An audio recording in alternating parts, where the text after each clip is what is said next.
Do you think the others are making good progress? Hope it's all going smoothly. Oh, hey look! They made it back as well! Flintz! Llama! How did it all go? All is well, thank you. Nefer and Yehoda had to stay at the curatorium to wrap things up, so they won't be joining us for now. I ran into Miss Nefa and Miss Aino on the way back. Their work is still in progress, so I suspect they won't be back for a while either. You seem rather cheerful today, Mr. Flintz. I certainly am. I achieved what I set out to do and came away with more than I bargained for. Fighting alone can get quite tedious, but I had the good fortune to run into a pair of brave young warriors. We meet again. How have you been?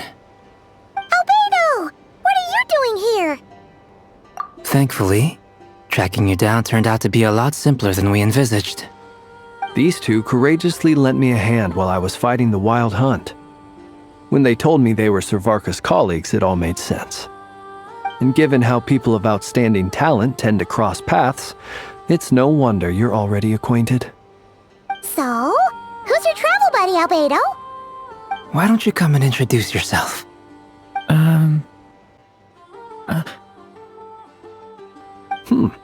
A gentleman of few words, I see, and a rather stern countenance. I presumed you were acquainted with him. Is that not the case? It's nice to meet you. Again, we've technically met before. Wait a sec! You're Minnie Durin! That's right. It's me. I'm glad to see you again. By the way, he says it's okay if you drop the mini. Yeah, I'm not as mini as I used to be. Interesting, isn't it? The first step towards blending into human society appears to be reflecting on whether one's name really reflects who they are. Wow! You look so different! In a good way, of course. It's great to see you looking so healthy. Thank you, Paimon. And although you're as mini as ever, I understand that diminutives don't always convey endearment. I'll be sure to simply call you Paimon as a sign of my great respect for you. Wow! You're such a smooth talker now. Paimon could get used to this. From now on, you may refer to her as your esteemed guide, Paimon. Personally, I think our little Paimon is the perfect size. When people call her Little Paimon, it's just because she's so adorable that they can't help themselves. If that's not a sign of endearment, what is? You're absolutely right, Miss Llama. My brother still has a long road ahead of him when it comes to understanding human relationships. Anyway, speaking of long journeys, didn't Columbina, leave with you? How come she isn't back yet? She's been catching up with old friends. Wouldn't be surprised if she stopped for a cup of tea or 10 on the way back. Uh-oh. People are talking about me. Hope it's nothing negative.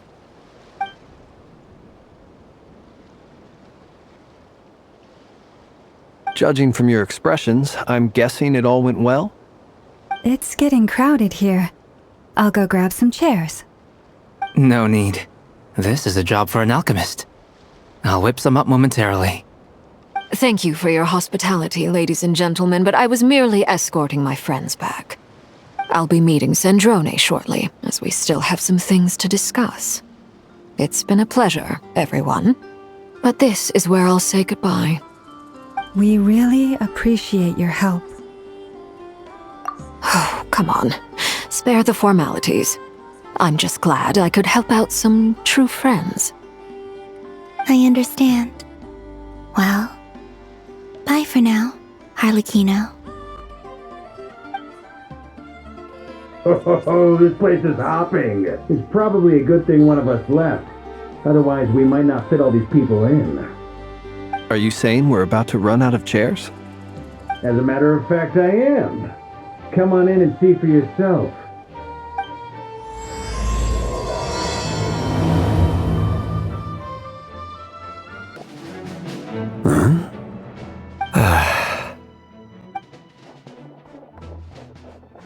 I overheard your little chit-chat outside, by the way. With Miss Columbina's colleague gone, we should be back to the original crew plus the other colleagues I brought in. Though, it looks like we have another new face. Someone else managed to rope in a colleague too? Frankly, you and Paimon are the only people I know here. This here is Dainsleif, colleague of Tibet's greatest guide, Paimon, and greatest adventurer, the Traveler.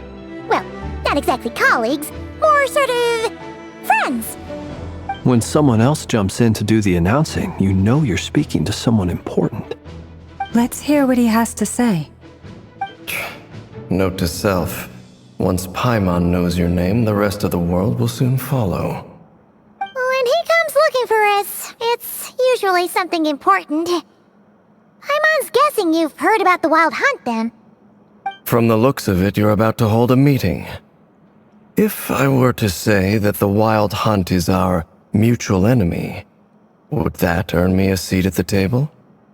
As the saying goes, the enemy of my enemy is my friend. Mr. Dainsleif, there's a seat with your name on it. Though, I can't promise the same for everyone else. Hey, Albedo, think you can rustle up a couple more chairs? After all this time apart, Grandmaster Varka's first order is to rustle up a couple more chairs. I've missed this. Is he being sarcastic? Hey, he's your brother. Why are you asking us? I've still got a lot to learn about the nuances of human conversation. Trying to decipher Albedo's way of speaking has been like jumping in at the deep end. Oh, good point. Paimon gets you now. Don't sweat it. There are people who go their whole lives without getting the hang of it. You're ahead of the game already. I wonder what's taking Nefer so long. Perhaps you should go and check in with her. If anyone can hurry her along, it's you. I just got back from the curatorium. Besides, aren't you curious to see what's taking her so long? Miss Nefer doesn't strike me as the type to share secrets. And since gathering intel is her specialty, I'm guessing she'd prefer to keep her methods confidential. Under such circumstances, would it not be tactless for me to impose? Oh, but it's fine for me to impose. What can I say? You have an unrivaled ability to garner people's affection, Miss Moonchanter. Besides, you have far more in common with her than I do. All right then. Impressive. She barely fought back at all. I admire your powers of persuasion, my friend. As I'm sure Miss Lauma will realize soon enough, the trick in life is to always pitch in with other people's responsibilities so that you can be selective with your own.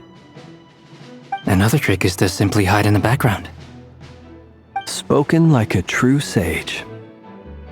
Anyway, looks like we've got some time to kill before the meeting. Let's take a little breather, folks. And feel free to chat amongst yourselves. We'll get down to business once the other two arrive.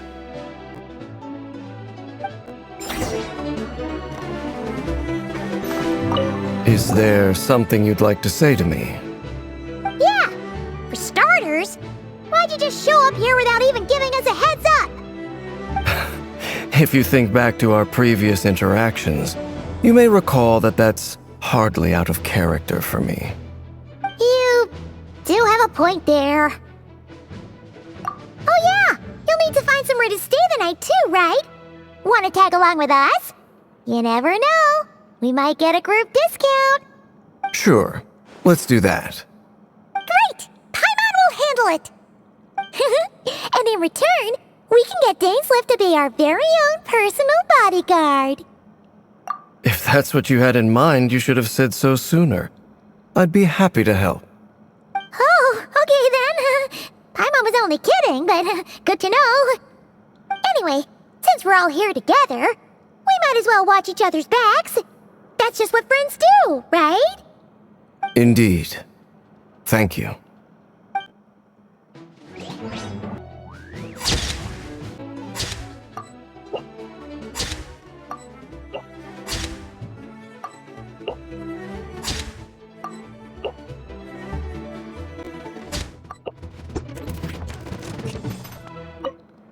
Truth be told, I can't remember the last time I was in a meeting with so many people.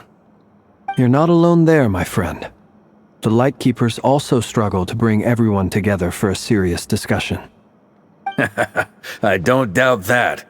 I've only ever met two Ratniki, one being you, and the other being that young guy, Itlua. Itlua is a good apple. I'll give him that. He's kind, honest, and regularly delivers supplies to my lighthouse. A true Ratnik to the core. In that sense, he puts me to shame. So you're what? A fake Ratnik? That's what it sounds like you're saying. But I get the feeling that's not quite what you meant. Come on, why the awkward silence? Sorry. I'm not even gonna bother trying to hide it. You've known all along, haven't you, my friend? Now that was an awkward silence. Let's just keep this between ourselves. Probably best if Itlua doesn't know, huh? That goes without saying. Gotta be careful what you share with youngsters, after all. Anyone else in the know? Let me guess. The Traveler and Paimon? It's dangerous being too sharp for one's own good, you know. Then, in the name of the Animo Archon Barbados himself, I swear your secret's safe with me. When we went for drinks, you said that you and Barbados were practically best buds. In the light of that claim, do you really expect me to take your oath seriously? Of course. Just as long as you don't go spreading around the fact that I'm close with Barbados, all right? Fair enough, then. Nothing like a bit of mutual leverage to seal the bonds of friendship.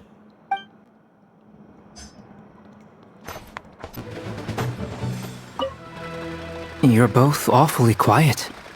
Why don't I start us off with an icebreaker? Much obliged. Have either of you ever had your portrait painted? If not, I'd be glad to help. That sounds like a lovely idea. You know how to paint, then? I dabble occasionally. He's an excellent painter.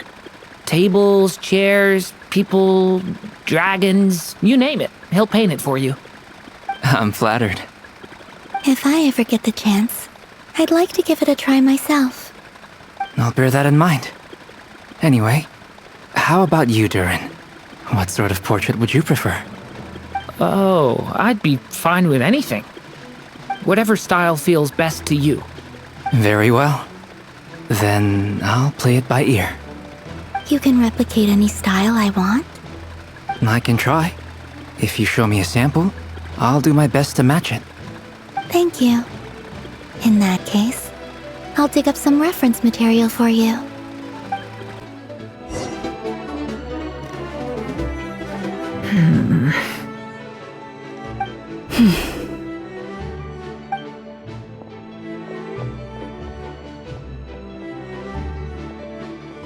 Ah, Miss Nefer. You made it after all. But what about Yehoda? I'm here to give you an update on how things are going on our end. Once this is over, I'll be heading straight back to continue my work. I left Yehoda back at the curatorium to watch over things while I'm gone. Huh. So much for just this once. Shh! Not so loud! We're on a roll here. What if she remembers and suddenly decides to back out? Did you say something, Mr. Varka? Huh? I didn't say anything. Right, Flint's? Must have been a frog. They get so noisy around here at nighttime. It's like they're putting on a concert in the background. Anyway, before we begin, there's a few introductions to make. Let me start by saying that it's an honor to be speaking before so many distinguished colleagues and collaborators. First up, we have Miss Lauma. As Moon Chanter, she's the leader of the Frost Moon Scions, a local religious community in Nodcry. Then there's Miss Nefer, boss of the Curatorium of Secrets, an intel gatherer extraordinaire. Nefer is leading the investigation into Rerer's background, assisted by Yehoda and Lauma. From the little I've heard, they're making some great progress. Over here, we have Mr. Flint's, a ratnik and guardian of the abandoned lighthouse.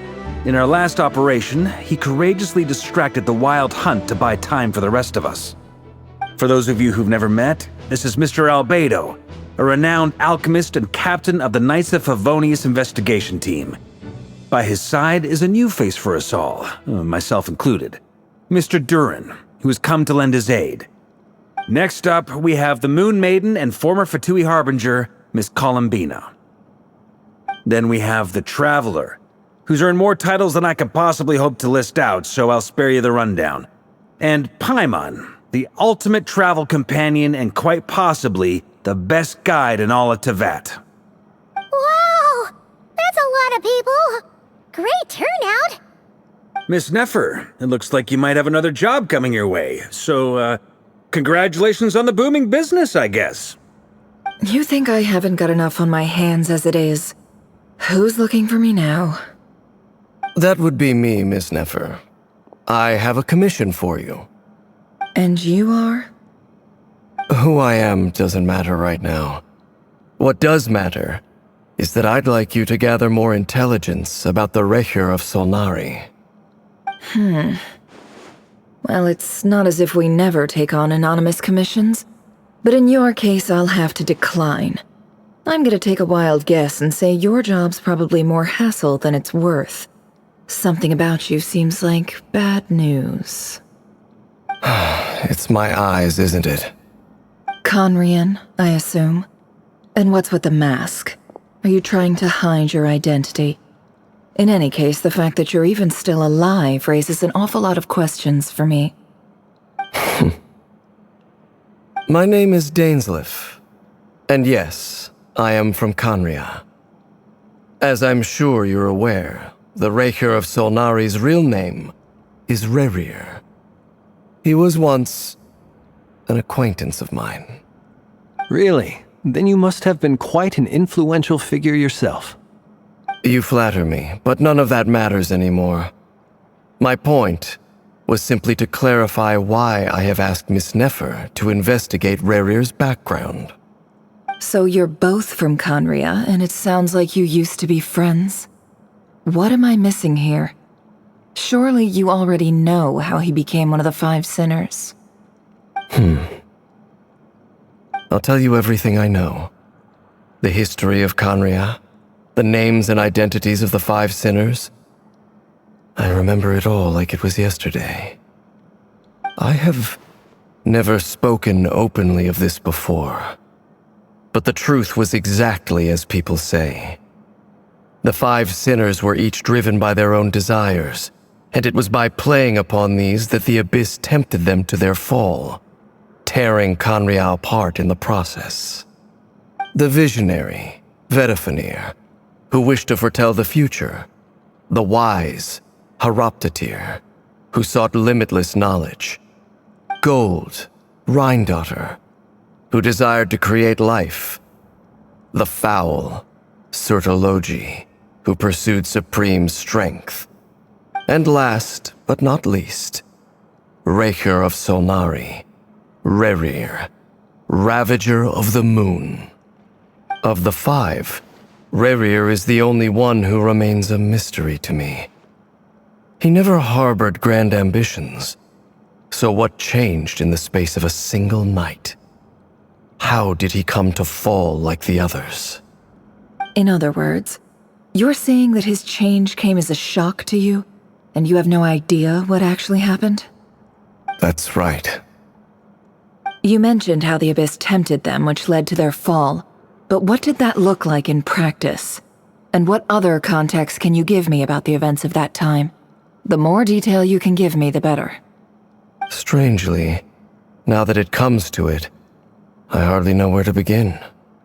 The fateful night took place during the era of the Eclipse Dynasty. One day, my elder brother, the visionary, Vedifenir, was summoned to the palace by the Vinster King, only for the king to gouge out his eyes and cast him into the dungeons. When I came to hear of this, my fury knew no bounds. I gathered together every ally I thought I had, and together, we set a knight to storm the palace and free Ved. Centuries on, the memories of that night still haunt me like a never-ending nightmare. We broke through the palace gates, just like we had planned, each striking towards our separate targets. But then, I was betrayed. Even Vedafenir, the very person I had come to rescue, abandoned me and partook of the Abyss's power. So, it's personal after all. Then tell me, Mr. Dainsleif, what price are you willing to pay? You, of all people, must know that nothing comes for free. I cannot say what price would be worthy of such a commission. But know this. Rerir was not always a madman. Believe it or not, there was a time when he was just an ordinary man, working for the Conrian Intelligence Service. Uncovering the truth of Rerir's past is the only way to unravel this mystery. But before you decide if you will accept my commission, I will tell you more about him. Enough, I hope, to help you plan your next move. Sounds pretty good to me. Feels like we just flagged down a random passerby, only to discover he's actually a master strategist who has a score to settle with our enemy. Can I borrow your halo? It could be useful in the lighthouse. Hey, enough with the wisecracks! Besides, isn't that lamp of yours bright enough already? Relax. It was meant to be a compliment. If that was a little over the top for your liking, I'll make sure to tone it down next time. I'll give your proposal some serious thought, Mr. Dainsleif. Let's speak in private once the meeting is over.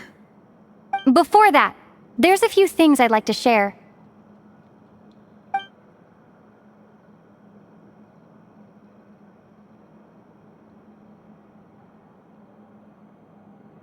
Now that we've united the hearts of the three moons, your power should be greatly enhanced.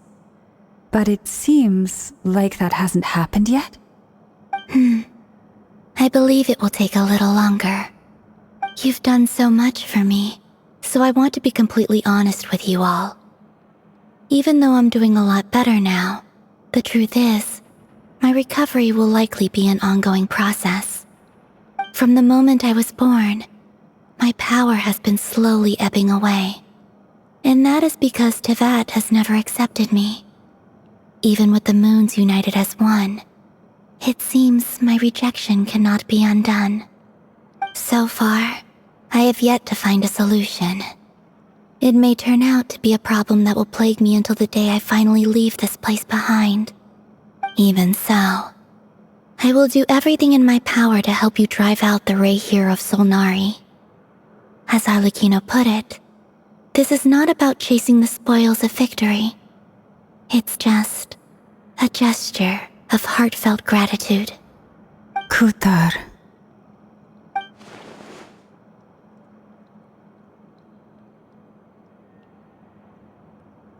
Defeating the Rayhir of Solnari will be no easy task. While my strength slowly recovers, we'll also need to gather more intel. Naturally. We should take all the help we can get if we hope to defeat him. We've considered several viable plans now, but our choice hinges on the answers to a few key questions. Is it even possible to kill Rerir? What experiences shaped the person or monster he became? And what's he really after? Given Albedo's expertise in alchemy, I think we should leave him to try and answer the first of these questions. Understood. As for the other two, I'm afraid we'll have to count on you again, Miss Nefer. Believe me when I say it's not my wish to burden you. But right now, relying on your skills is our only option. So you're placing all your hopes on me, huh? We can't thank you enough for agreeing to help us. Honestly, I can hardly believe how lucky we are. You sure have a talent for changing your tune, Miss Moonchanter. Timid like Yehoda one moment, then flinches insincere flattery the next. Ladies, please. I must object to your portrayal of me. That's all. Feel free to keep bickering. Just pretend I'm not here. I almost don't want to leave this room. I'm curious to see how this plays out. I have faith in you, Miss Nefer. Something tells me you'll stand by us until the very end. Oh? And what makes you so sure of that? What if I suddenly decide that my compensation is insufficient? This isn't about the money. I can sense that you've got a deep-seated distaste for Rerir. And knowing you, that alone is motive enough. Look at them getting along so well. Like two peas in a pod. And I'm the one they accuse of insincere flattery. There is no justice. Miss Lauma, you have to understand something. Unlike you, I don't actually enjoy having everyone's hopes on my shoulders. Is that right? Well, maybe the fact that I'm willing to put my hopes in other people says more about me than you. But the fact is, I also trust you. And that's because I know that you're someone we can count on. Anyway, we've got our plan, so let's get moving. Mr. Dainsleif, let's talk. And Traveler, once we're finished, if you've nothing else planned, I'd like you to come with me. This whole experience is teaching me a lot. For instance, I now know that when other issues come up in the future, I'll have far more luck getting Lauma to convince Miss Nefer than trying to do it myself. Hate to say it, friend, but that's one of the funniest things I've heard in a while. Why? You think I've got it wrong? Quite the opposite. But what makes it so hilarious is how long it's taken you to realize.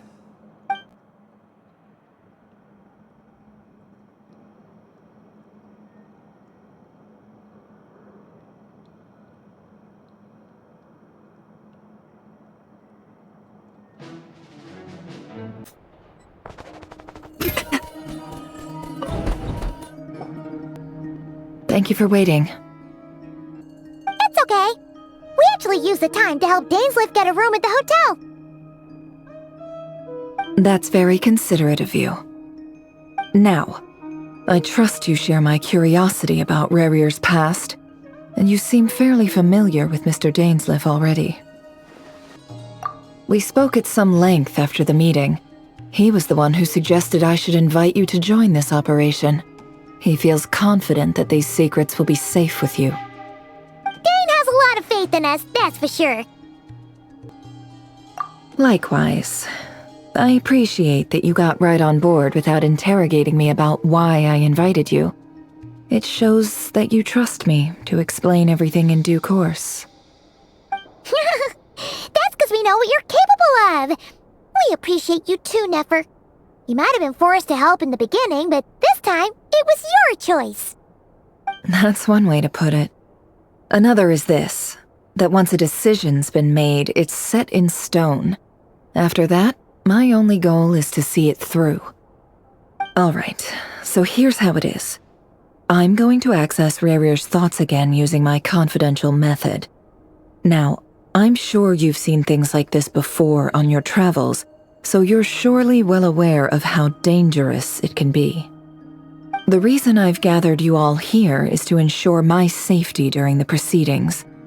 I plan for us to enter the fragment of his consciousness together, and once inside, I will focus on searching for information. Think of this as a diving expedition into someone's brain. If I'm the diver, you are my safety equipment, tasked with keeping me alive while I'm under the surface. Once the ceremony begins, we will all be spying on privileged information. But in the interests of safety, you must remain absolutely silent at all times. We will discuss our observations after the ceremony has concluded. Lastly, any individuals of a weaker constitution are advised not to partake in the ceremony. In any case, Paimon has her own job to do, which requires staying in the room but not joining the ceremony.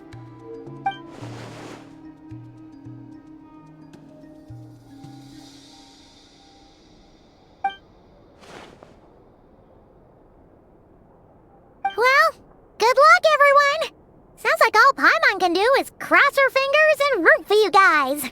There's a little more to it than that. I was being serious when I said you have a job to do. While the rest of us are inside Rarier's mind, it's imperative that we have a team member on the outside. In the event that something goes wrong, you will be our first responder. I don't anticipate any issues, but the extra level of safety will be greatly appreciated. I second that. This is a dangerous operation here, and you're our whole rescue team. That's pretty much the most important job in the crew. So, Paimon's like the lifeguard? Yeah, that makes sense. All right, got it. Good. Please, take a seat. We'll get started momentarily. So, did Mr. Dainsleif tell you anything else? He told me that he believes Rarier kept some big secrets in his life. He's not sure that they were the cause of his eventual downfall, but he's asked me to uncover what those secrets were all the same. But surely you're not planning to go through with this, no matter the cost. If you think that, you'd be overestimating me. I'm a businesswoman, not a mercenary. But I do have my own professional reasons for taking this job.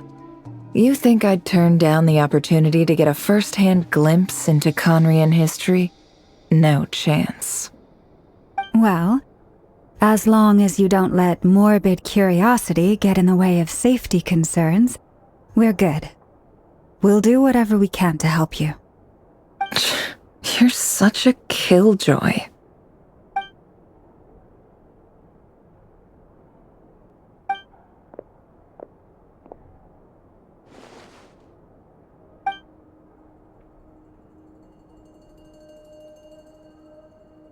All right, I'm good to go.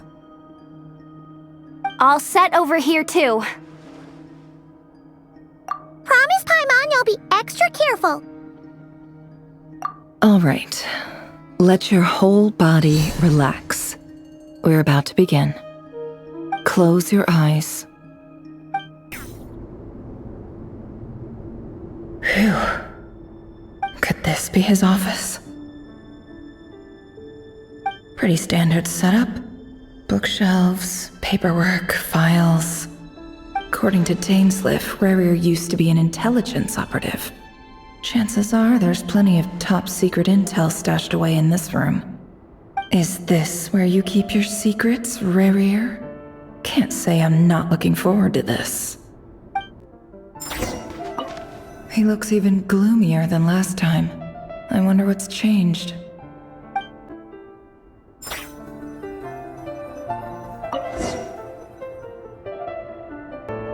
Today's files are in. Time to wade through them, just like usual. Male, 51. Occupation, cook. Confirmed Crimson Moon descendant. Has maintained frequent contact with other descendants over the past year. Poses a threat to the dynasty. Neutralized.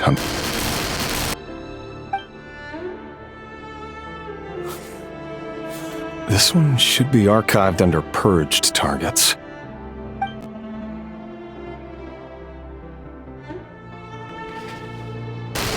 Female, 23. Occupation, office clerk. Confirmed Crimson Moon descendant. Has maintained frequent contact with other descendants over the past year. Poses a threat to the dynasty. Neutralized.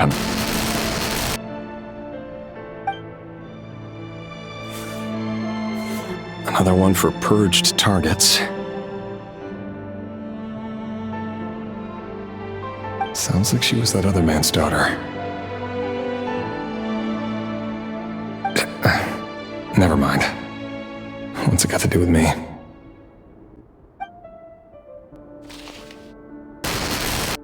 Male, 40. Occupation, teacher. Confirmed Crimson Moon descendant. Has been observed making contact with other descendants during the past year. Poses a threat to the dynasty. Neutralized on...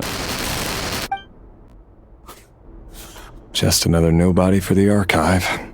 Come to think of it, I remember surveilling this man. case like his never would have been considered a priority in the past. Huh. He barely even interacted with other Crimson Moon descendants. Female, 16. Occupation, none. Orphan and confirmed Crimson Moon descendant. Has been observed making contact with other descendants during the past year. Poses a threat to the dynasty. Neutralized on... Filed. I have no recollection of this girl. None whatsoever. She doesn't seem to be anyone important, but then again, how many of them really are? Female, 13. Occupation, none.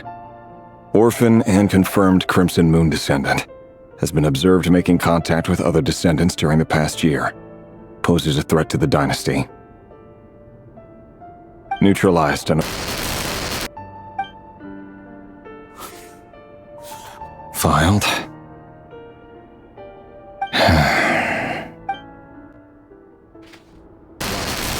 Male, 11. Occupation, none. Orphan and confirmed Crimson Moon descendant. Has not been observed making any contact with other descendants during the past year. Poses a threat to the dynasty. Neutralized and...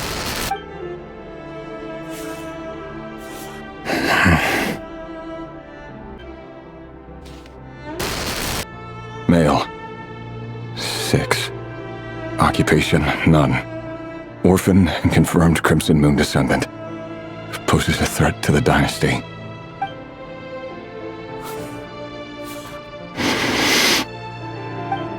It's funny, isn't it? Your job is becoming both harder and easier at the same time, depending on how you look at it. Sooner or later, the Crimson Moon descendants will be completely wiped out. But as their numbers dwindle, they become harder and harder to track down. That's not how it is. Fortunately, however, most of the able-bodied adults have already been taken care of. The remaining weaklings will be increasingly easy to deal with. No! No. My job is to ensure the survival of the Eclipse Dynasty. And the only way to do that is by eliminating any and all potential threats. It's a perfectly legitimate line of work. Every single one of my colleagues can attest to my fairness. And if my friends were aware of the facts, I know they'd back me up too. Assuming, of course, that they were aware of all the facts.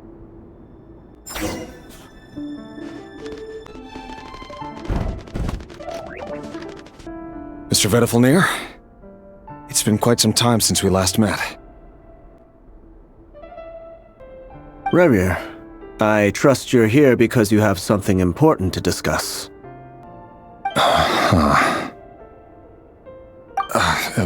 Forgive me.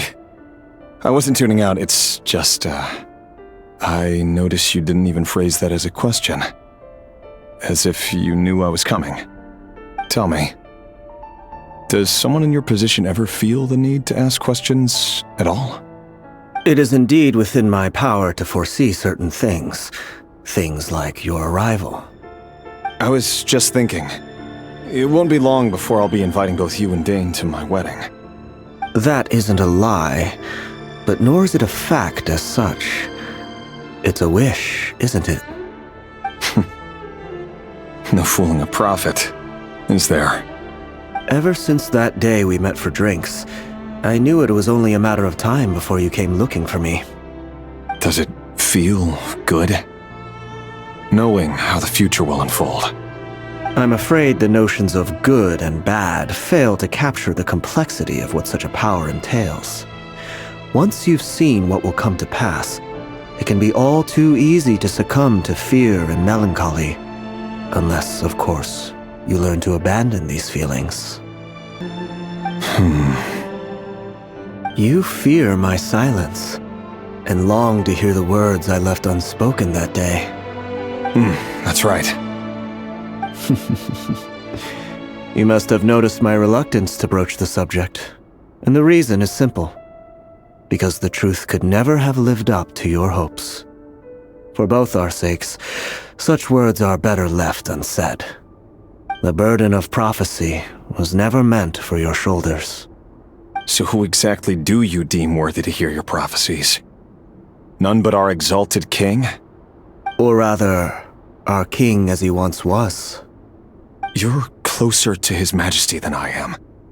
You must know better than anyone how much he's changed. You say that as though it is to my benefit. Yet precisely because of that, I dare not speak rashly. A king can turn out to be the most virtuous of rulers, or a tyrant more terrible than the most vicious of dragons.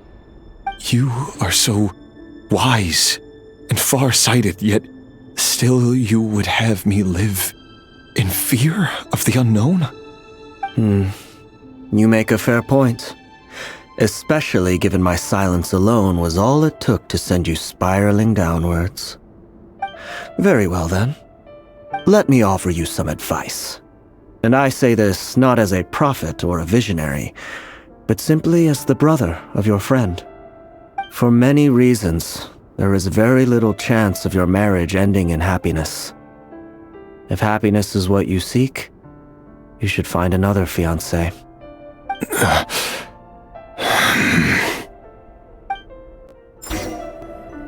Hold on. There's that same black fog again. Could this memory belong to Thelindis?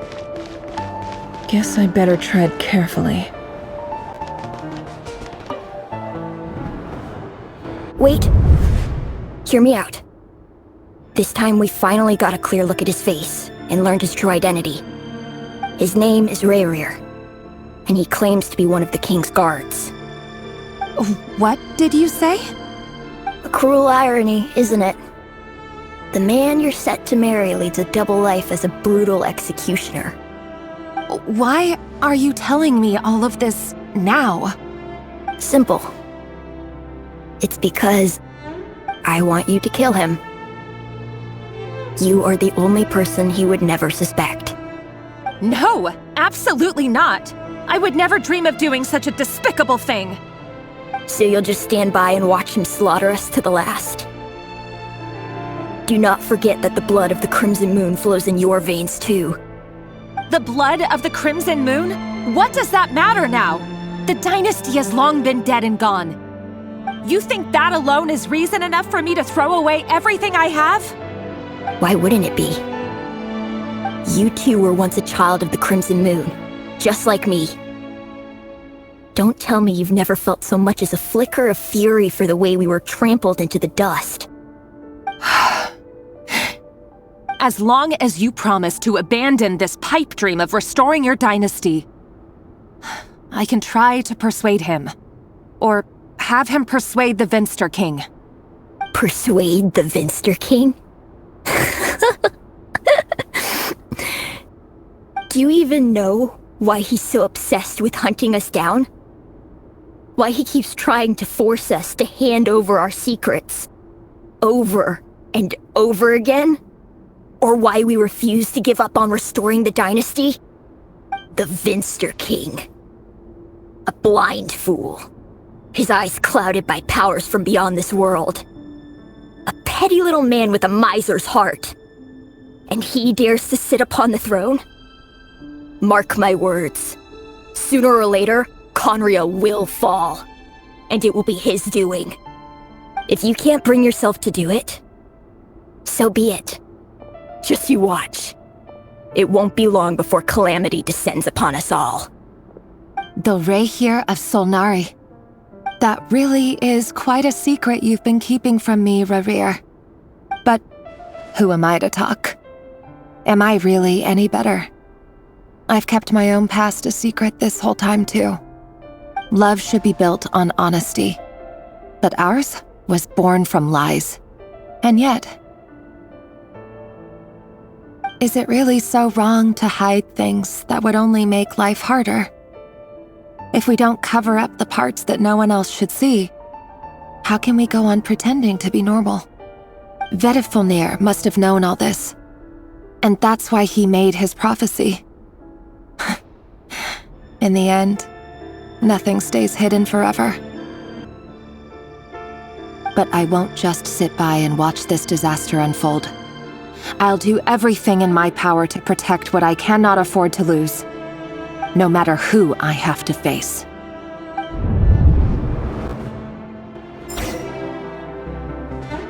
Huh? Was that Rerir who just walked past the window? Doesn't it give you the chills that he still takes the same road to work every day, as if nothing ever happened? Those people at the deli. Enough already. They're clearly pretty taken by their own disguises, so just smile and play along. Pull the rug from under beasts like that, and you'll risk having your throat torn out. Deli? Oh. They're talking about those people from the opposition. Right. I'd almost forgotten they used to run a deli. People of no consequence always vanish so easily. And no one even remembers them.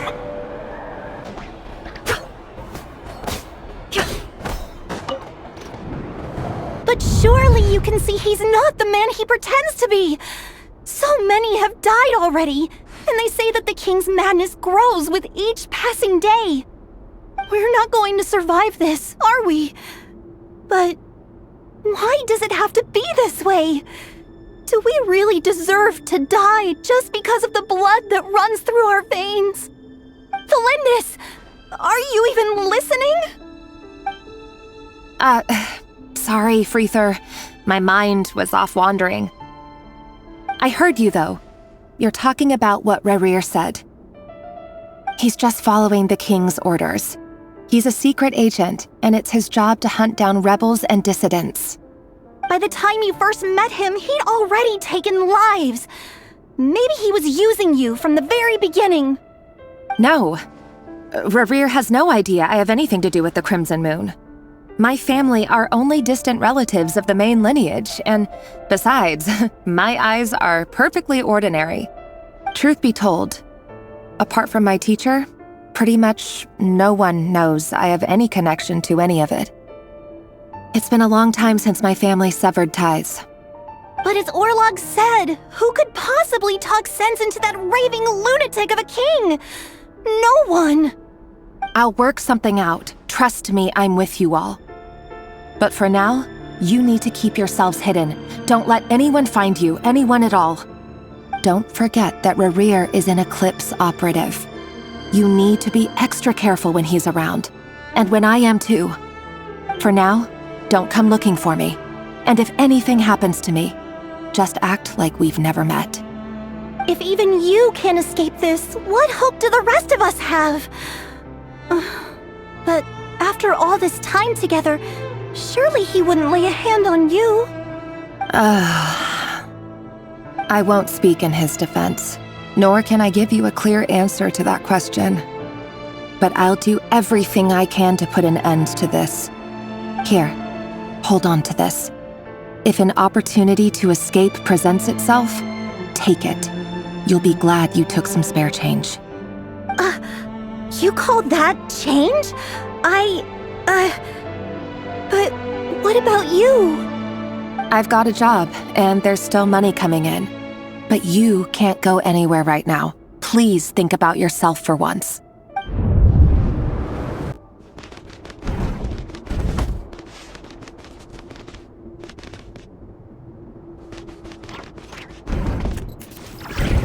Another day, another round of assassination training. Training ground is just beyond this hidden passageway. When you kill a person, doesn't it bother you when you end up covered in their blood? Why would it? Aren't we all just walking blood bags? But not everyone is accustomed to hunting down others like prey.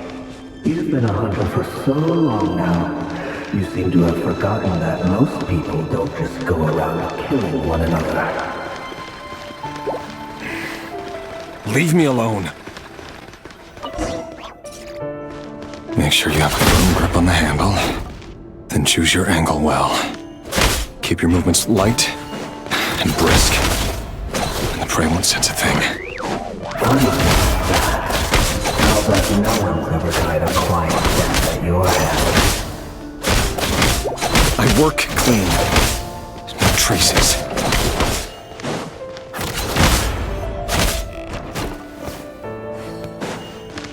No more lies. That doesn't make it open for door, though. Your king just happens to need you right now. What if someday he doesn't? That won't happen. He's changed. Ever since he fell into the spell of that power. You'll be able to let a handful of the guilty. The ones I've dealt with have always been guilty. And I've carried out my work flawlessly.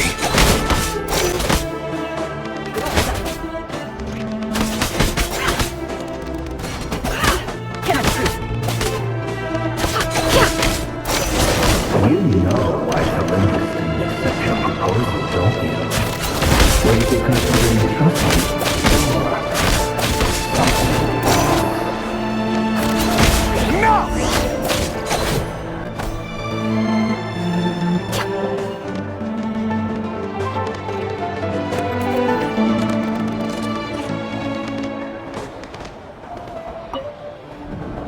Delindis, do you still remember Orlog?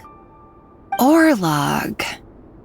The boy who was pretending to sell flowers. You spoke for quite a while, didn't you? Yes, we did. What about him? He was arrested 2 days ago. Chances are he's already dead. He... I just don't get it! After everything he's done, why do you still stand by him? Or does it mean nothing to you that people keep dying? No, that's not... Just hear me out. I need to go now, Delindis. They're looking for us. You take care too. If you ever need a place to hide, come find us.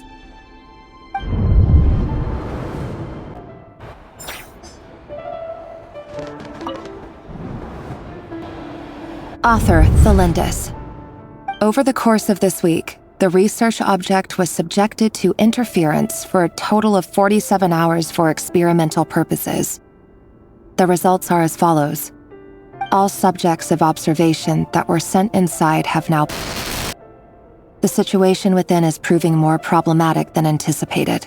No progress whatsoever. What now? Won't you give me even a glimmer of hope? Things are getting worse by the day. I have to find a way or we'll all be in danger. But I... If all this research comes to nothing, what then? Sooner or later it'll be my neck on the line. But could he really bring himself to kill me? No. Surely he wouldn't have the heart.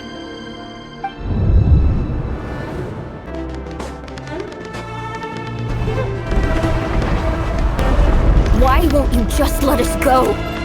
We don't even know each other. All we want is to live ordinary, peaceful lives. You want... to live?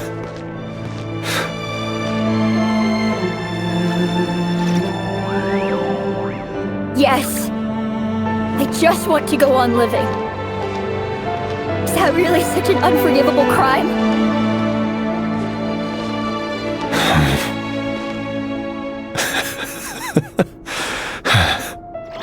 You want to go on living. I want to keep living too. To keep living forever. That's why I have no choice but to continue on the path I'm on. If only some savior would suddenly swoop down and change the way the world is.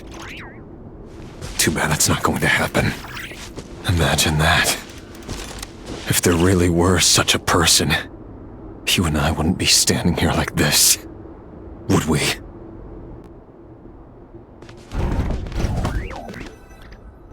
Today's files are in.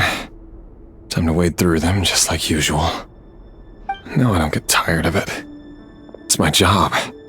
And not only am I lucky to have it, I'm good at it too. Wait. That's... Thalindis? No. No! No! Why? But you bear no mark of the Crimson Moon! How could you possibly have anything to do with them? It cannot be! A diluted bloodline. Carefully concealed. I see it now. You've been living in the shadows just like me. What a fool I've been. Numbing myself with talk of justice. Even imagining my friends would back me up. But in the end, Irminsul. Finster King! How far are you going to take this? From the direct bloodline to secondary offshoots? And then what? Today it's the descendants of the Crimson Moon. Who will it be tomorrow? Will you not rest until everyone down here is dead? No. This cannot go on. This is where it ends.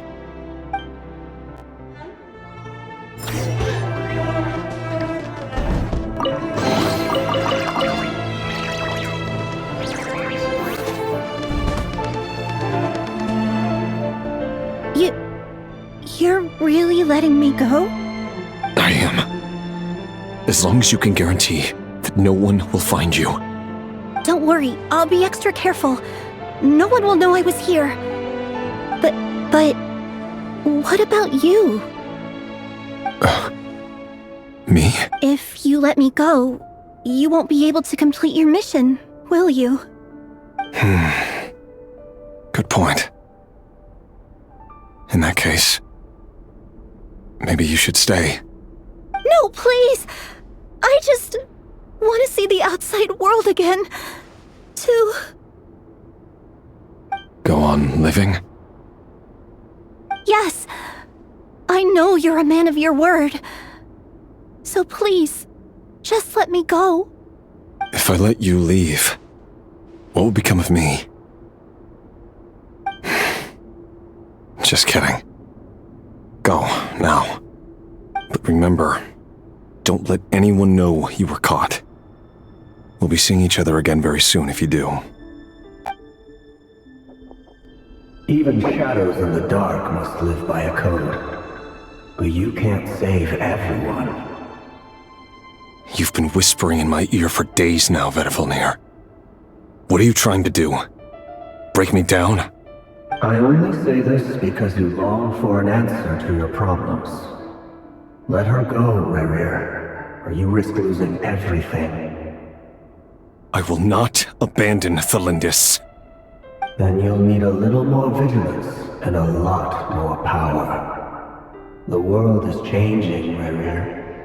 Keep your eyes peeled for your moment of opportunity. That voice used to be so unclear. But now I know exactly whose it is. It's Vedifilnir. He won't tell me how to actually resolve any of this, but he keeps trying to manipulate me like a puppet. What's his game here? Tell me then. What will this moment of opportunity look like? And... no answer. He's like a ghost. Always disturbing me when I'm on edge, but never answering when I need him most. So, the Eclipse Dynasty was purging, well, massacring the descendants of the Crimson Moon. And it seems like it was all connected to the Finster King's research. The King's obsession with abyssal power left the future of Khaenri'ah hanging in the balance. No wonder every aspect of Rerir's life was so unstable. And it looks like this Thalindis, Rerir's would-be fiancée, herself belonged to a sub-branch of the Crimson Moon Dynasty's descendants. It almost defies belief that a couple like them could hide the truth from each other for so long. If the Finster King hadn't intervened in such a drastic way, they might have gone on deceiving each other for the rest of their lives. And why does Vedifilnir, Dainslif's older brother, keep talking in Rerir's head? This guy kept more secrets than I ever imagined. The human mind is like a vast desert of shifting sands. When you follow the flow of someone's memories, you only ever see the parts they're willing to let surface. Time for something a bit more creative. We've been inside Rerir's mind this whole time, building up a picture of his psyche. There's already enough clues on the board to start reading between the lines and mapping out the rest. Now, we can finally begin to put the pieces together. Sure, it'll only be a reconstruction, part simulation, part reasoning, but it's usually pretty accurate. Once we've built up a cognitive profile, we just need to cross-check the logic behind his actions. And then we'll be able to take a sneak peek at whatever it is that Rerir has really been hiding.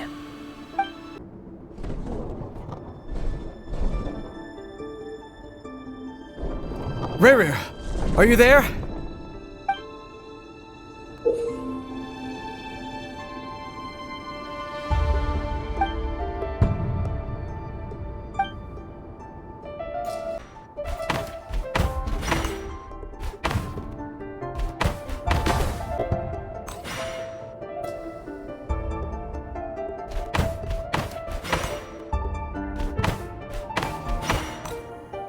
Hey, Rerir! Come out, it's urgent! Dane? What's wrong? Quick, come with me. I'll explain everything once we've met up with the others. Okay. I'll come. But the Lindis is still over at the Universitas. I'll need to leave her a note. All right then, but make it quick. I've never seen Dane so worked up before. Whatever this is, it must be big trouble.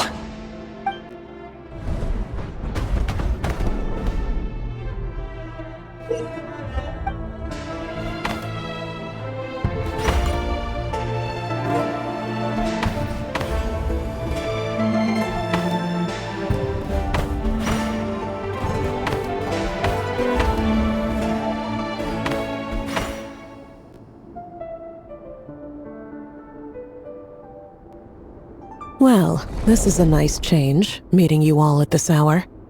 When men and women of ambition can speak face to face in broad daylight, I say that's a big step forward for our dear Conria. Don't be ridiculous. We do not fear the day. Why would we seek refuge in the night? You might ask your blade that same question. I'm told it prefers the cover of darkness. The word on the street is that Sir Elegy only strikes when he has an unfair advantage. But that is patently false. I see you're missing an arm and a leg. Surely only a fair fight could explain that. If this is your way of offering me replacement limbs, believe me, I'll take them. Oh, we can certainly discuss that. With bioalchemy, anything is possible. Assuming I have your full support in my research. Lunatic. Roptatir, what brings you here? Why, Dainsleif, of course. He invited me. Please, cast aside your apprehensions, Miss Rhindaughter. Whatever the rumors may say, I am but a humble servant of the king, and I can assure you he affords me no greater convenience than he does you. Well, the Universitas Magistrorum won't stop fawning over you, so at least some of the rumors must be true. You're clearly doing well for yourself, so drop the humble servant act. It endears you to no one. You're president of the Universitas Magistrorum, the chief royal mage known as the Wise by royal appointment, and by far the most favored among the 4 pillars of Conria. Vice President Veet doesn't even try to hide his envy when he sees you. My success is the product of hard work and good luck. It's as simple as that. Were the king not such an extremist, I hardly think I would have received a senior post at my age. Of course, no job is without its gripes. Serving a king like ours can be a challenging task, as I'm sure you can imagine. And as for Efterveet, In missing out on the presidency, he's dodged a mountain of stress. Like everything else in life, it comes with pros and cons. You're all here. I apologize for the short notice, but it was an emergency. You must be Rerir. Mr. Sertologi. Yes, I handled your case file during your sentencing. Nothing personal, of course. I'm pleasantly surprised that you remember me. You're clearly a person of substance if you've been invited here. But Dainsleif, you'd better have a very good reason for convening this little gathering. It's my brother, Vedafenir. After he spoke at the court this morning, the king was so infuriated by his words that he had him blinded in both eyes and thrown in prison. Vedafenir in prison? Strange. I thought the king trusted him and Heroptatir more than anyone else in the world. Does this mean the king's circle of trust just got even smaller? It has nothing to do with trust. It's about what the king wants, which is as clear as day to anyone paying attention. I simply appease him, because it's in the best interests of the Universitas Magistrorum. And also because you're slimy. Vedafenir, perhaps less so. But still, a visionless visionary? It rather inclines me to think that qualifications are not what get you ahead in Conria. Do you honestly think this is an important discussion to be having right now? Dane, what are you planning to do? Rescue Vedafenir, I assume. Correct. It will mean storming the palace by force. Tonight. I need all of you on my side. That's far too dangerous. And don't forget, Dainsleif, you're captain of the Royal Guard. You swore an oath to the throne. You've been planning this for a while, haven't you? I have no desire to commit treason. But whatever critique the king may have of Vedafenir, disfiguring your most loyal subject for putting the best interests of his court and nation first, this is not the conduct of a wise ruler. My blade will force the king to see the error of his ways. So, Vedafenir's prophecy enraged the king. I'm sure it wasn't what he wanted to hear, but if he won't take counsel even from the visionary, that is deeply troubling news. The extent of His Majesty's madness is now all too clear. The question is, how does a man like me get out of this situation unscathed? You have noble ambitions, Dane, but I'm afraid they don't do much for a guy like me. I'm not interested in saving the world. All I want is a letter of pardon. A letter of pardon? For whom? Thelindis? The chances of the Vinster King issuing a pardon for anyone connected to the Crimson Moon seem vanishingly slim.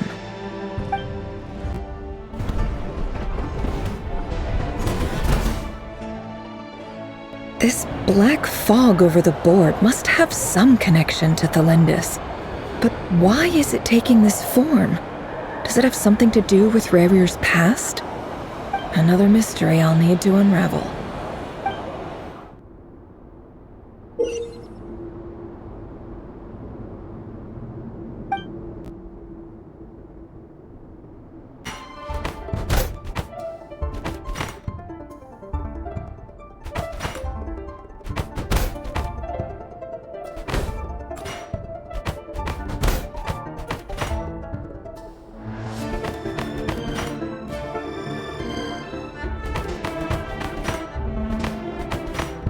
Author Thelindis. Over the course of this week, the research object was subjected to interference for a total of 60 hours for experimental purposes. The results are as follows. Research dating back to the Crimson Moon Dynasty has established 2 points regarding moon marrow. Firstly, its origins have something to do with a god's power. Secondly, it serves as a portal to an as-yet indeterminate location. Moon marrow can thus be defined as a spatial gateway. However, there are a number of hurdles to overcome before we can answer the question of where it leads to. Opening the gateway requires a specific power source, which the relevant literature indicates. An enormous amount of power is then required to keep the gate open. Currently, the total power output of our instruments remains in the single digits. To make matters worse, I am now the only staff member remaining in the Moon Marrow lab. The Universitas Magistrorum recently decided to move most of its personnel into abyssal energy research, which has stymied all Crimson Moon-related projects. This is not a wise move. I have always maintained that placing all our hopes in a single source of power is risky, especially one as poorly understood as this. As well as making ourselves overly reliant on a single resource, we are neglecting other promising technologies. I apologize if this comes across as disrespectful. But as a Moon Marrow researcher, I desperately want to see the world beyond the gateway. If we really made it there one day, what would we find? And how would we go about taming the unknown? My imagination is endlessly fueled by questions such as these.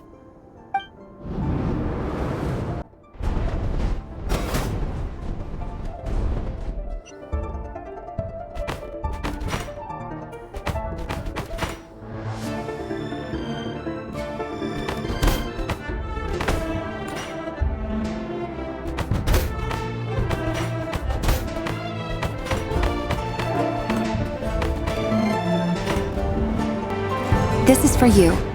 I heard you're gonna leave the city with your parents. The Lindis, did you hear about what happened? I've heard nothing. Rerir got back very late last Friday, and he was acting a little unusual, but he slept pretty well, so I'm guessing whatever he did was a good deed. You never saw him, and I don't know what he did. And this conversation never happened. You understand? What if he finds out that you pried into his secrets? Don't be silly. I don't know what secrets he does or doesn't have. All I know is he's just a normal guy who happens to run some errands for the king. Are you scared of him? I don't know. The Rerir I know doesn't match the person you all describe. Logically, I should be scared of him. And yet, I don't want to lose him. But enough about that. You should get going, and be careful with the package I gave you. Keep it secret. Keep it safe. What's in it? A piece of the moon. All you need to know is that as long as you keep it safe, then in the future, everyone will be able to see a red moon. A red moon? You mean our moon? That's right. Our moon. Promise me you'll look after it. I promise, the Lindis. The Crimson Moon bloodline will never die out. Its light, the color of blood, will become like a fire that flows in our veins, no matter how long it takes.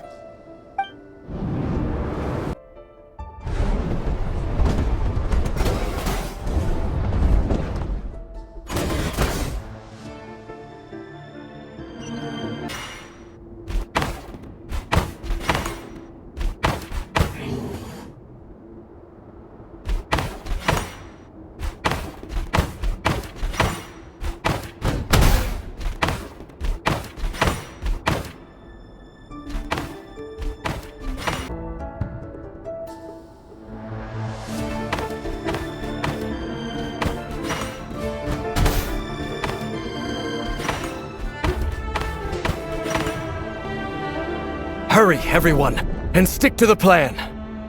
Sir Dainsleif, what are you? Is this treason? You know what happens to those who betray the throne. Please, don't do this! It is the king himself who has betrayed the throne. He has betrayed all of Conria. If you have any love left for justice in your heart, you should join me. It's showtime. Dane and his group will handle the troops in the palace. Then Hraptatir and Rheindotter will disarm the security measures. My job is to enter the prison and rescue Vedifalnir. Stay safe. Wish me luck. Look after my brother. Draw your blade. It is time for justice to prevail.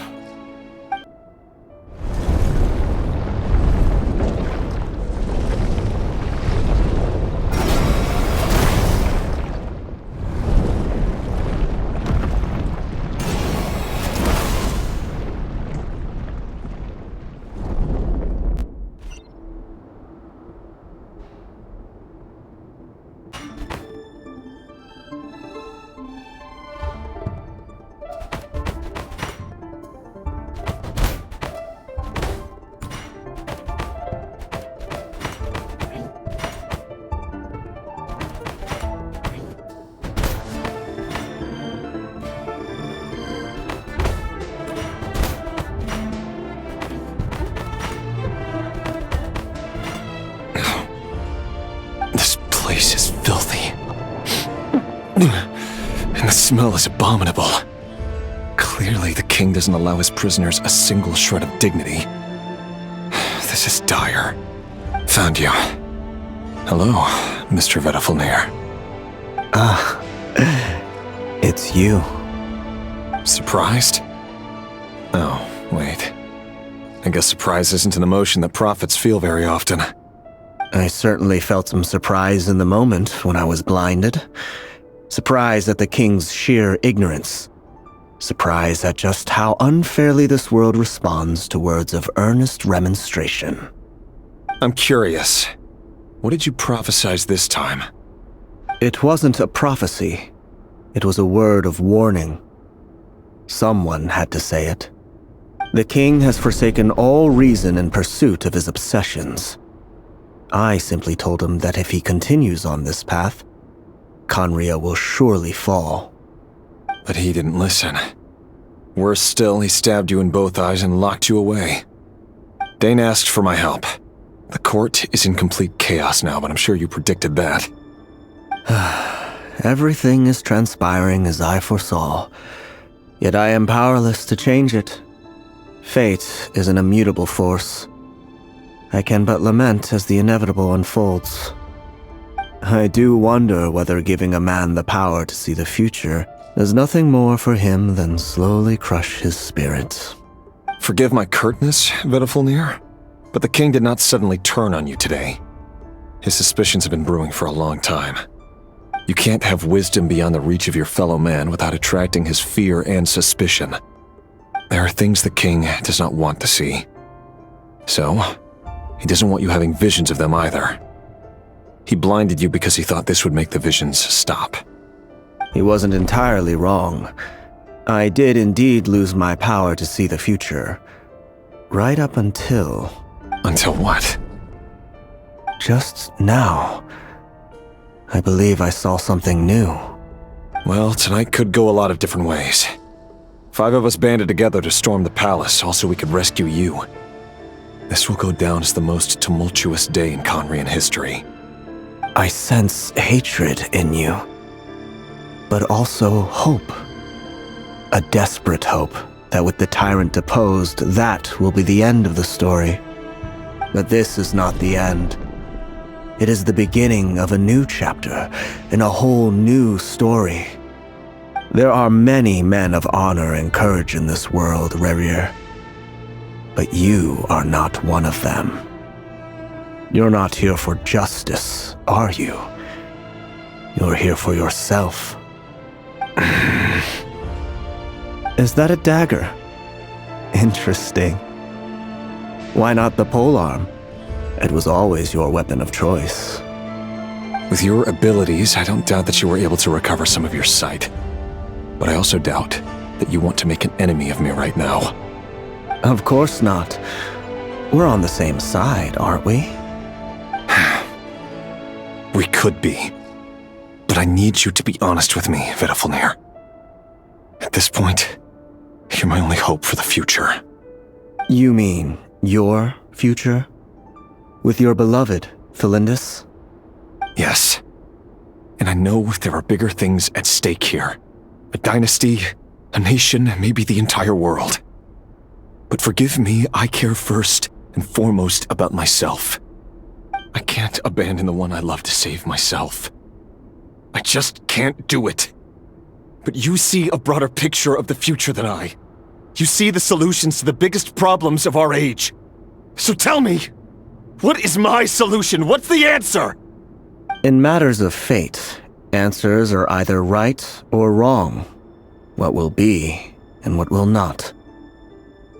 Maybe you are willing to pay a certain price in the pursuit of happiness, but unfortunately, fate does not negotiate. That is the cruelest thing about fate. It is unmoved by your sacrifices. That can't be true. I know it's your voice that I keep hearing in my head, urging me to see how the world is changing, to seek more power, so I can protect the things I love.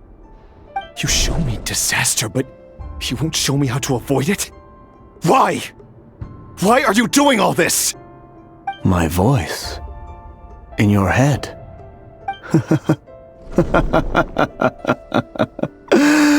So, you hear it too. The voice that steals your mind, gains your trust, and drives you crazy. It turns out that we are not so different, you and I. Vedifilnir just broke into the strangest smile I've ever seen in my life, as if he'd discovered some monumental secret. But then he suddenly switched to looking extremely weary. Very well then. My advice to you is as follows. You must persevere. Whatever trials and tribulations you may face, be steadfast in the belief that they are your path to the future. For as long as you live, your story with Thelindis shall not come to an end. That is the only chance you have of fighting back against fate. It is up to you whether you believe my words. Regardless, that is all I will say on the matter. I have no right to intervene any further. I will hold you to your word. Thank you for setting me free. In return, I will tell you one more thing that you cannot afford to ignore. Just then, a strange wave of energy rippled through the city. We had no idea what it could mean. If I were you, I would head to the Universitas Magistrorum. The Universitas? Oh no! I'm sure we'll be seeing each other again very soon, Rerir. Whatever Vedifilnir said, I didn't catch it. I didn't even help him out of the prison. There was no time to lose.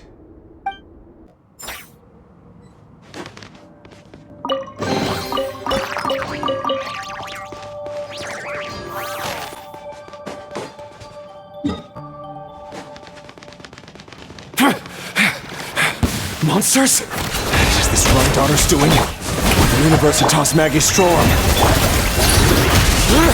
Out of my way!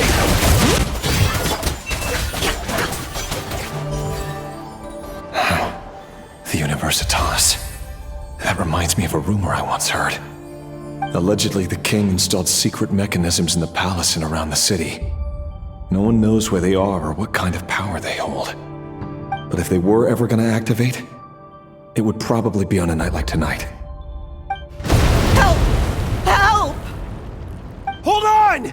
Don't let them anywhere near you! Save me! I can't! Ah! That sounded like an explosion. So, the rumor is true? The king really went through with it? What other means does the king have at his disposal? They must run on power from the Abyss. And given it's a major center of Abyss research, anyone over at the Universitas will be in grave danger. I have to hurry!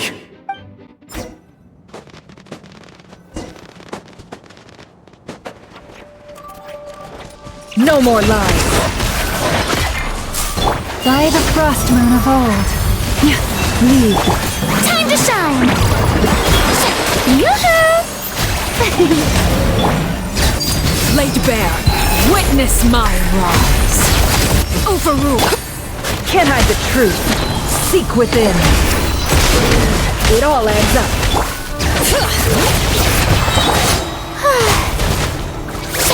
Hear the echoes of the valley. Can't hide the truth. It all adds up. The mystery unravels. Blasting forest. Shower me with the... Laid bare. I hear. Truth.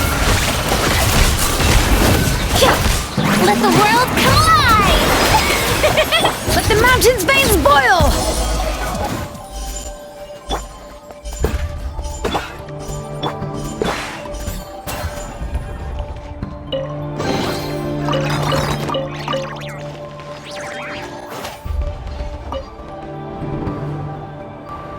Monsters! At the Universitas Magistrorum? Why now? Oh no! They're coming! It's no use, the table won't hold out much longer. The weapons! Where are the weapons? Of course. All the lab equipment was upgraded after the inspection last week, but the new weapons haven't been allocated yet. I'm done for. Is anyone there? I need help!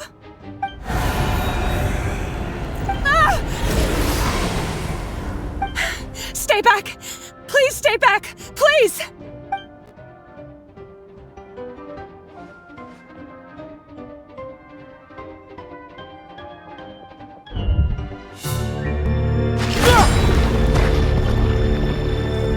What's that? Reverie! So the rumors about your work are true. What? No! Listen, something happened at the palace tonight. We have to leave! You don't need to lie to me anymore. What do you mean? I know why you're worried, and I will respect the decision you've made. But it's okay, because I found a solution.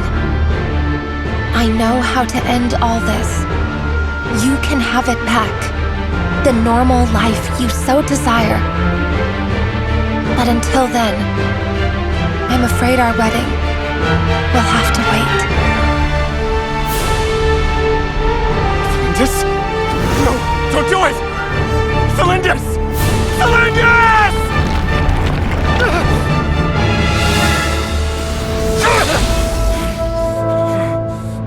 I told you, Reverie.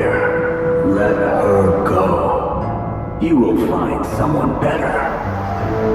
No, I won't do it! I have to save her! By what means exactly? A lowly pawn. You lack the power and the strength of will.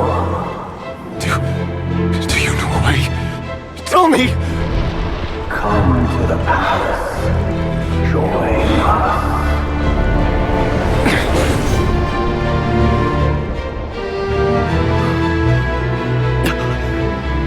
Reverie, thank goodness we...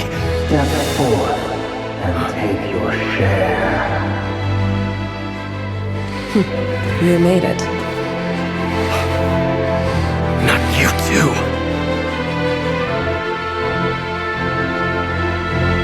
Hatred or grief, despair or desire.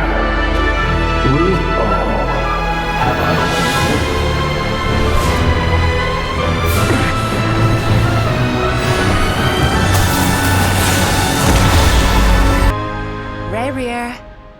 Reverie! Celindus? Were you daydreaming?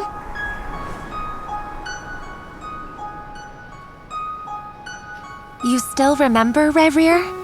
That question you asked me a couple of weeks ago? Oh. You mean the proposal? Yeah. I'm wondering, where do you think would be a good place to discuss it? Maybe in the garden? Or were you thinking a fancy restaurant? It's your choice.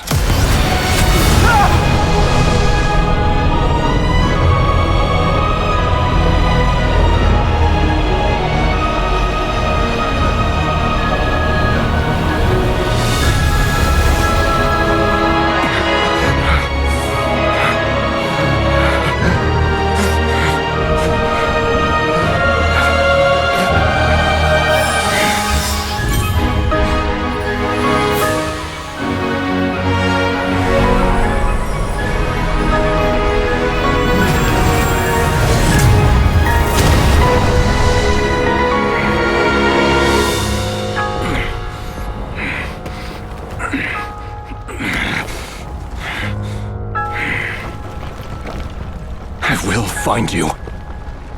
And then, you can give me your answer.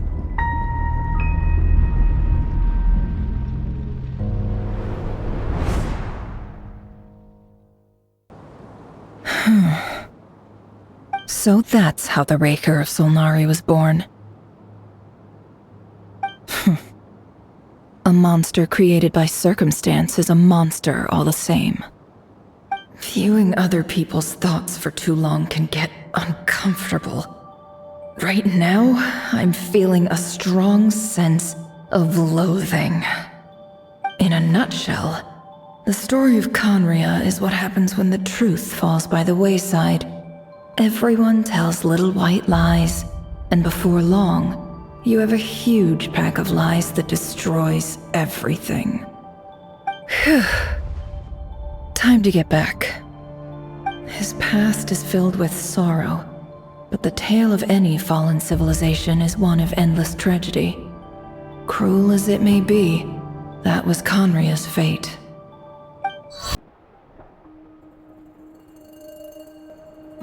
Everyone, I'm back. Can I get a standing ovation? Never! How are you holding up? Feeling okay? She's fine. Boss is a pro. Yes, I'm fine. You will have seen the events of Rerir's life through my thoughts. It's now clear that he is just a regular nobody, driven by personal tragedy, as he said himself. I mostly agree. There's only so much we can know about him from his memories alone, but they did give us a clear glimpse into his life in Conria. However, I would not consider Rerir to be a nobody. He was deeply involved in the events of that era. Yet, when the catastrophe of a generation strikes, nobody is safe. Sounds to me like you're speaking in riddles again. Is this you urging me not to abandon the people of Nodcry in their hour of need? That's not what I meant. Although I do hope you choose to remain a part of the plan. Without you, the mission ahead will be all but impossible. Then try to remember that I respond better to the carrot than the stick. And I don't appreciate being bossed around. Now, as for you, Missy, you were excellent. You stuck to the rules of the ceremony and kept your mouth shut the entire time. Bravo. Cool.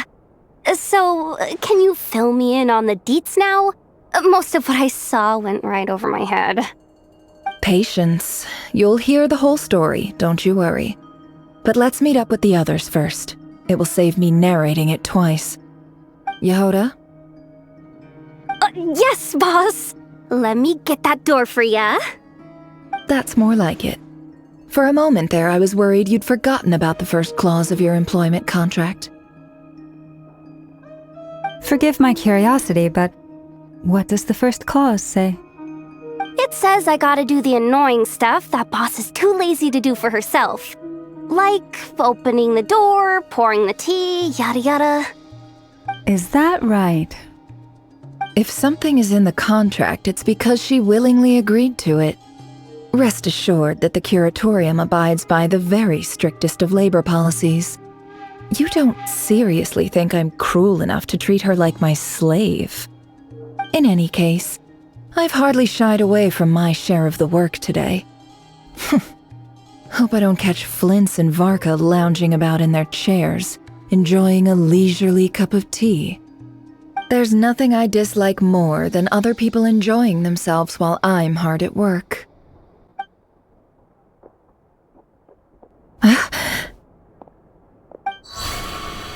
Oh no. Sorry to disturb you, but we seem to have run into some trouble.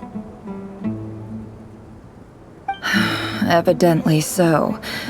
Don't worry, I'm not about to leave you to fend for yourselves. I'm not that kind of boss. And it would go against the Curatorium's labor policy. I'm sorry? What did you hear me say? I wasn't talking about labor policy. Wait. How long have I been standing here? Not long. You just appeared by the door a moment ago. Boss, what's wrong? You look like you've seen a ghost. We've been tricked. We never left at all. Somehow I hallucinated that whole scene back inside the office. Hallucinated? But how? How indeed. This place should heed my will alone. All thoughts and actions that occur in here are just a result of pawns moving across the chessboard in a carefully calculated manner. And nobody has access to this chess set but me. So you control everything in here? More or less. But yes, it's a special technique of mine. Has anything like this ever happened before? Only once. It was the first time I used the chess set. Is there any similarity between what happened then and what's happening now? I suppose my thoughts are a little turbulent, which was also the case my first time. Is there anything I can do to help? The first clause of your contract clearly states that I only need your help with things that I'm too lazy to do myself. Meaning you're not feeling lazy right now? Meaning this is not something Yehoda can help with. The chess set is a personal treasure that I alone understand. I must be the one to find our way out of here. Boss, it's fine. Really. Let me do something useful. Oh, listen to you. Whatever would I do without you, Yehoda? What? Really? Yes, really. Where would I ever find another employee as obedient and servile as you? God forbid anything ever happens to you. Oh, okay. Well, anyway, I was thinking of fetching some water. There's gotta be a source around here somewhere. I suggest everyone finds someplace comfortable to take a rest. We gotta conserve our energy. Even though all this chess malarkey doesn't exist in a physical sense, mentally speaking, it's all real. And so is our tiredness and fatigue. You don't want to dismiss mental fatigue. Just because it isn't physical doesn't mean it's any less serious. But anyway, I got your backs, so don't worry about a thing. Don't I have the best employees? Jealous much? If we can find a suitable time, I'd love to borrow Yehoda for a day to help out at the Frost Moon Scions. Would you be amenable to that, Boss Nefer? Oh, Lauma. Have I ever told you just how pretty you are? Beauty runs from the tips of your antlers to the depths of your imagination. Time to rally, everyone. Follow me. As we continue our journey, the same rules will apply. That means stay focused and no talking no matter what we encounter. And don't disturb the chess pieces. You have my word that I will get us all out of here.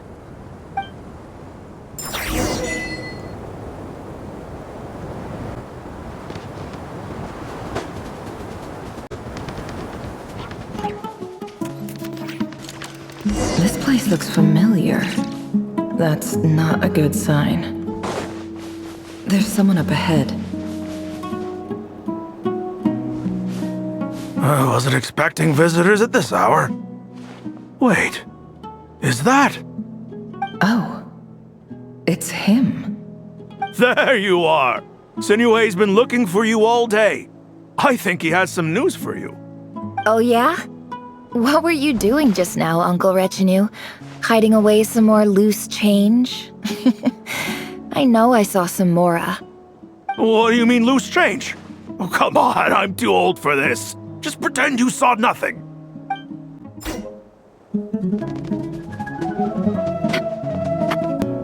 Hey, kid. Mind telling me what Sinuhe's been up to recently? I'm trying to get in his good books and I need a way in. Get in his good books? Why? What do you want with my dad, Uncle Apepi? I've written a new song. I was hoping to showcase it at the next festival, but I'll need his approval. A new song, huh? I'd love to stay and listen, but unfortunately, Uncle Retinue says my dad's looking for me.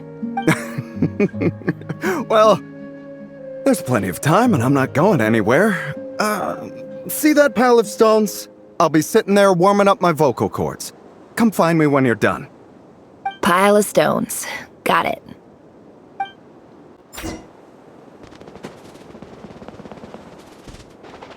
Hi, Dad. Uncle Retinue said you were looking for me. Ah, there's my little princess. If you'd gotten back just a little sooner, You could have shared the spoils of war with me. Spoils of war? Who were you fighting against, Dad? It was just a figure of speech. The aftermath of a sandstorm is no time to be waging war. I was talking about our war against thirst. I went out to fix our water supply problem, and now I'm back. Which means... We have a well again! That's right.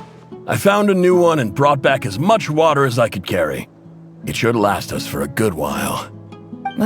If it wasn't for these blasted sandstorms, our wells wouldn't be caving in.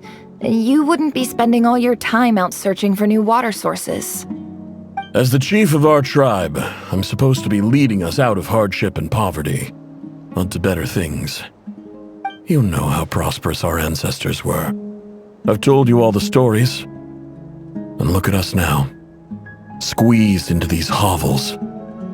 No one would choose this, if it wasn't for the endless wars over the years. But things are looking up. I started working with some folks from the academia a few months back. They gave me some contacts in return for my assistance in the desert. So you're the academia's helper now? Special ambassador, they call it. Think of it as a partnership. It's nothing bad, okay? We've been isolated here in the desert for too long. Seeking opportunities elsewhere is the best thing for us, and the fastest way to progress. So, do you get anything good out of being a special ambassador? Of course. My luck's improving all the time. One day, I swear I'm gonna lead us out of this place. We'll find somewhere new. Somewhere better.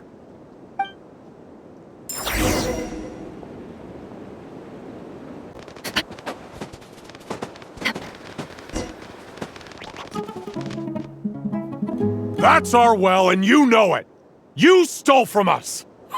Well, you've gone from chief to thief, and now you have to face the consequences! Did you really think you could take our water without permission and get away with it? You're either brave, stupid, or both. And that Special Ambassador Act? Yeah, nice try! We spoke to the academia. They said it was all news to them. You're a liar and a cheat!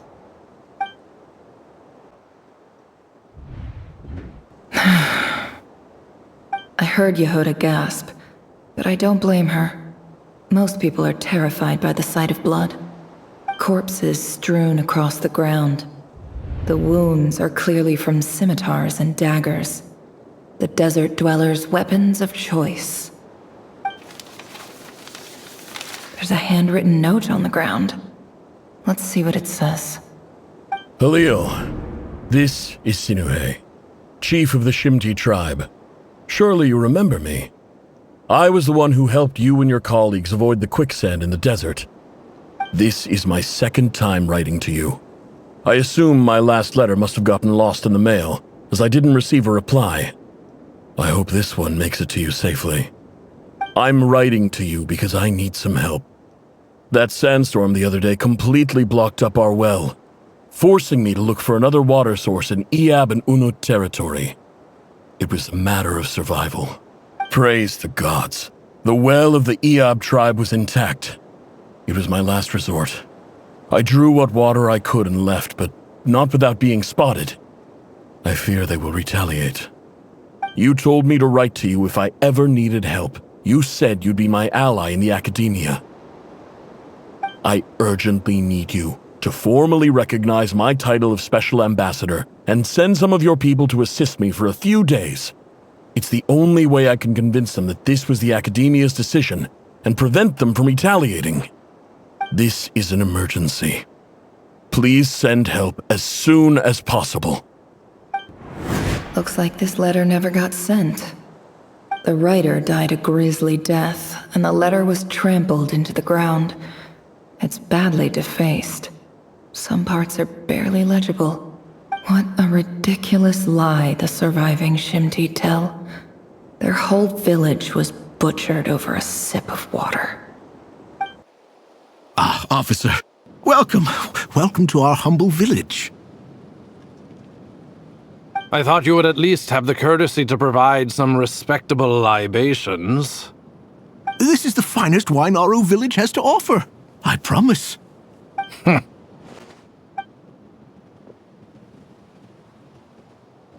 The Academia has agreed to reserve a single space for a candidate from your village. But I remain skeptical of this entire endeavor. I highly doubt anyone in this desert possesses serious academic potential. Please, have faith. If not in us, then in our god. The child we found shows great promise. I beg you, take her away from this place. Give her a chance. Don't let her talent go to waste. I don't recognize her. New arrival? She showed up here a few days ago and we took her in. She's a really bright kid. Please help. I'm begging you. So, where are you from? Nowhere special.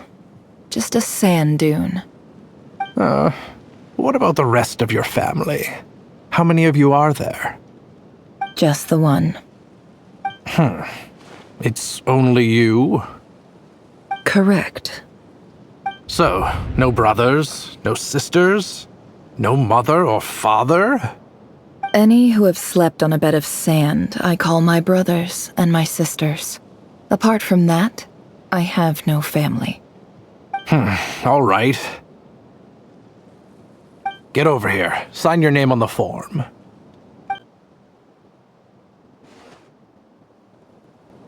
Never? You're rather fair-skinned for a desert dweller.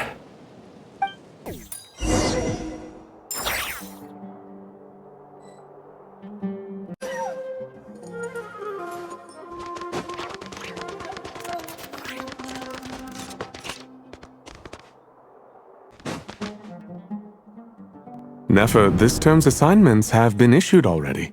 Please read through the materials thoroughly, conduct your own additional research, and then write an essay on the topic. Yes, Professor, I'm aware. I just had a couple more questions I wanted to get your perspective on. Oh? Please, ask away. Well, I saw the other students' problem sheets, and I couldn't help but notice that my assignment is much easier than theirs. Do you really think I'm a weak student? A weak student? Goodness, no. Quite the opposite. You have a sharp mind. Almost too sharp. I think what you're saying is, a weak student wouldn't have noticed the discrepancy. And if they did, they certainly wouldn't complain about the lighter workload. You see, sharp as they come. You see things the way they are. And I'm sure you know why they're like that. Because of where I come from. Because I'm different. I'm sorry, Nefer. I don't like it any more than you do. It's just... Anyway, you said you had a couple of questions? What's the other one? I wanted to check... If someone sent me a letter to the Academia, where do I go to collect it? Ah, your family wrote to you. Well, as long as they put your name on the envelope, someone should hand it right to you. Not exactly. It's not even a recent letter. I was just curious where the mail would end up if no one collects it. The House of Dana, I expect. I know there's a box for unclaimed mail somewhere in there, probably sitting on a shelf. Whatever you're looking for, that'd be the place to start. Okay, got it. Thank you, Professor. Oh, don't mention it. Honestly, I feel like I failed you. I'm supposed to be your teacher, but I haven't taught you anything. Hey, don't say that. You're a great teacher, and you do your best for all your students. But the rules are the rules. You're not allowed to teach students like me. It's not just the Academia either. The whole world bends over backwards for the successful, and leaves the losers to suffer and die. Oh, my dear child. Don't tell me you've given up on life already. I haven't. I just think that if you want to make it in this world, you have to find a way to become successful.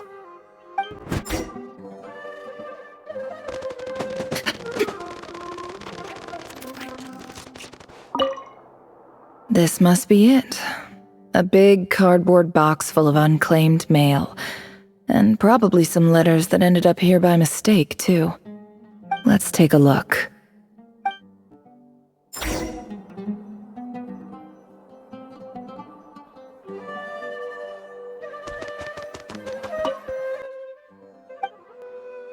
A dilapidation survey from Port Ormos. Looks like it's from a Core of 30 representative. What a strange thought. A bunch of mercs losing sleep over rundown buildings. This one was never even opened. I guess the recipient didn't care what the Core of 30 had to say about anything. Who was it addressed to? I don't recognize the name, but it must have been a Kasharawar professor. This one is addressed to the Immorta Sage. The title is Changes Observed in Satyavada Life Symptoms. Why do all these letters read like full-blown dissertations? Guided by the incense, we became lost somewhere in the forest. All the barriers between levels of consciousness disappeared as our minds soared around in circles, looking for a branch to seek refuge on. In clinical terms, these symptoms fit the description of incense poisoning. The Immorta Darshan strictly prohibits the use of hallucinogenic substances, but I believe there are still people getting away with it. For example, my neighbor who always breaks out into song and dance after using incense. This seems like something the academia would want to know about. Why wasn't it collected? Wait, what's this written on the back? It's so small. The note says, "The sender authored this letter while under the influence of mushrooms. I would send it back, but no return address was provided. Stamped by the Grand Conservator of the House of Dana."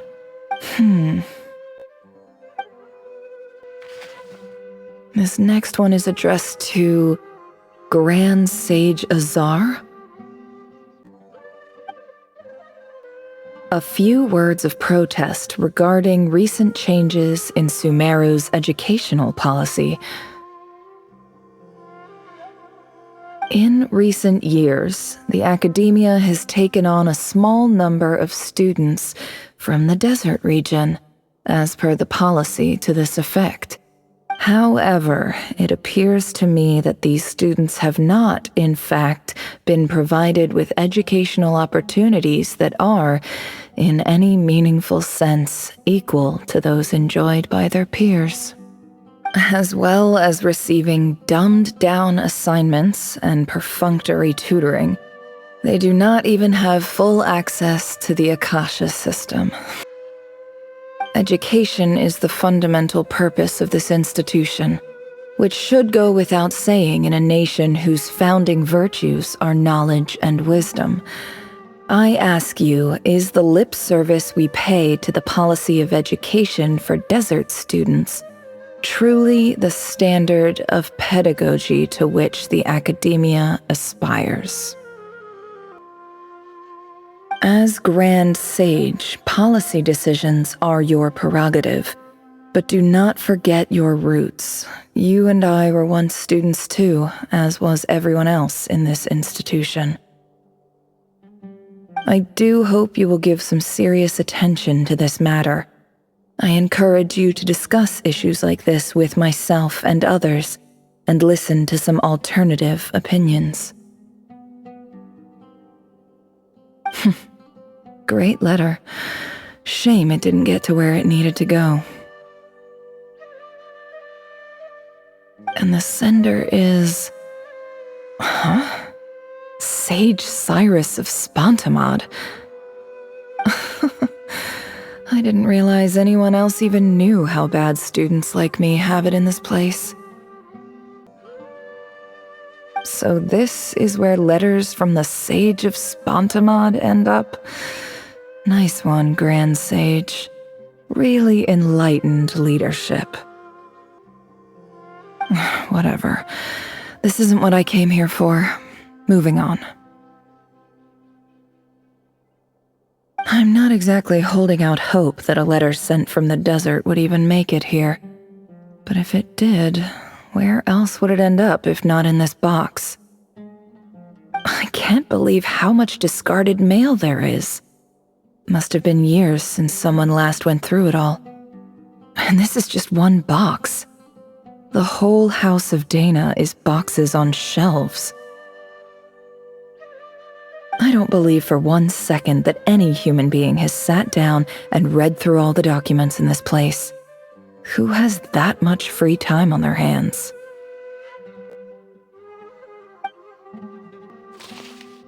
Wait, could this be it?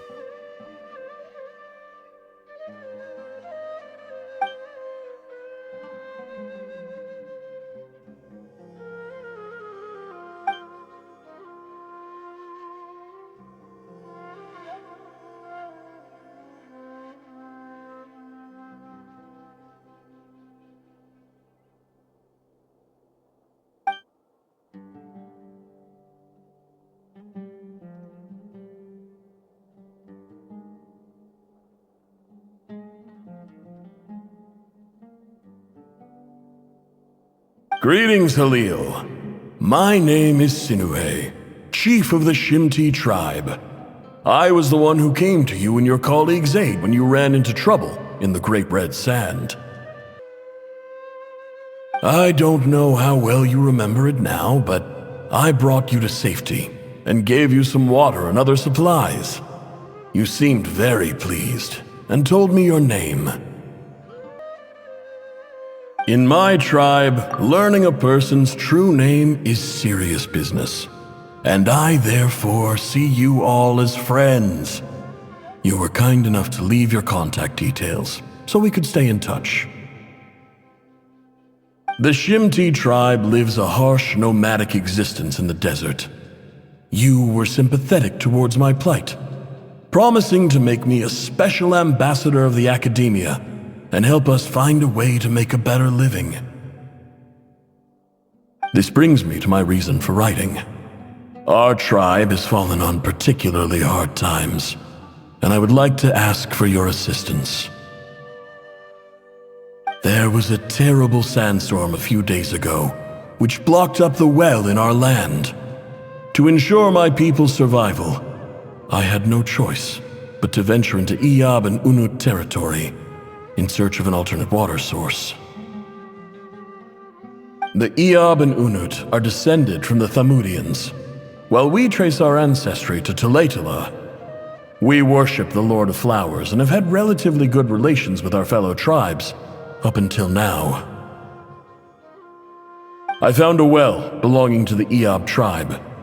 They declined to help us, but I really had no other option. So I took some water to keep me and my tribe alive. My actions are certain to incur their wrath. When we met, you assured me that you would be my ally in the academia. I would like to take you up on that offer, because I really need your help. I wonder if you could send an academia representative to meet with me. That aside, the last time you were here, you mentioned that the academia had started accepting students from the desert, and I told you a little about my daughter, Nefer. We have next to no resources here in the desert, and my power and influence are limited. Would you consider enrolling my daughter at the academia? She is a smart girl. I know she won't disappoint you. From the outset, the academia never took you seriously. Those things they promised were just empty words. I doubt they even remember the name Sinuhe. And you were so emphatic that your luck had finally changed for the better. You swore you'd lead us to a better place one day. You spoke with such conviction, like you were the most powerful chief in the whole desert. You liar. You lied about everything. You promised the world and delivered on none of it. And who fell for it? Just me, by the looks of it. Despite your best efforts. Which makes you a pathetic liar. You weren't even any good at it. I think I'll take over from here. Let me show you how it's done.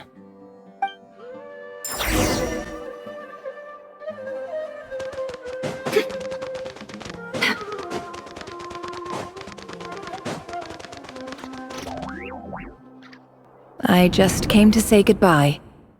Thanks for everything you've done for me in my time here. Nefer? You packed your bags. Where are you going? I'm quitting. Something's come up in my hometown. Gonna head back and deal with it. Huh? But this was a hard-won opportunity for you. You know that better than I do. It was, but it doesn't matter. I have more important things to deal with and they can't wait. Oh, and I didn't want to overfill my bags, so I left some incense on your desk. What's wrong? I thought you liked incense. Although, I did read somewhere in the House of Dana that it has hallucinogenic effects. Don't use it all at once, alright? Isn't this the stuff you brought from your hometown? You're just letting me have it? But you said it's a rare and valuable commodity. Yeah, about that. I lied. It's not rare at all. There's this bunch of ruins near my hometown that are practically overgrown with this plant. It's not worth much. Keep it, it's fine. But Nefer... Alright, that's all from me. You take care.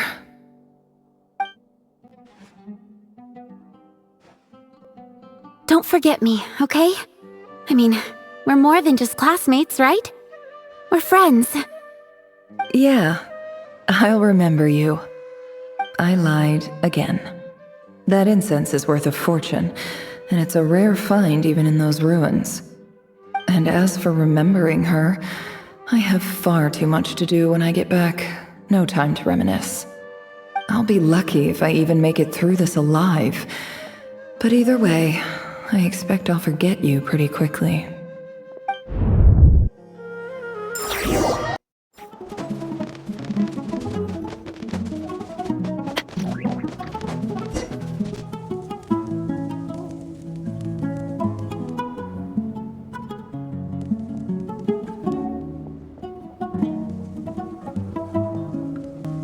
It's a pleasure to meet you, Mr. Arif.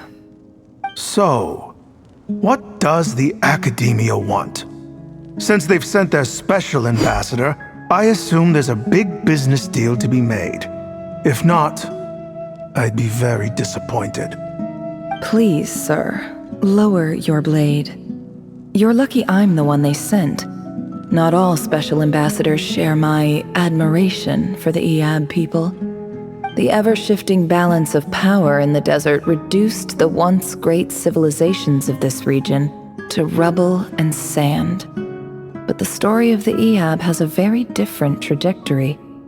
Others grew weak, but you grew strong, beginning in obscurity and moving to prosperity.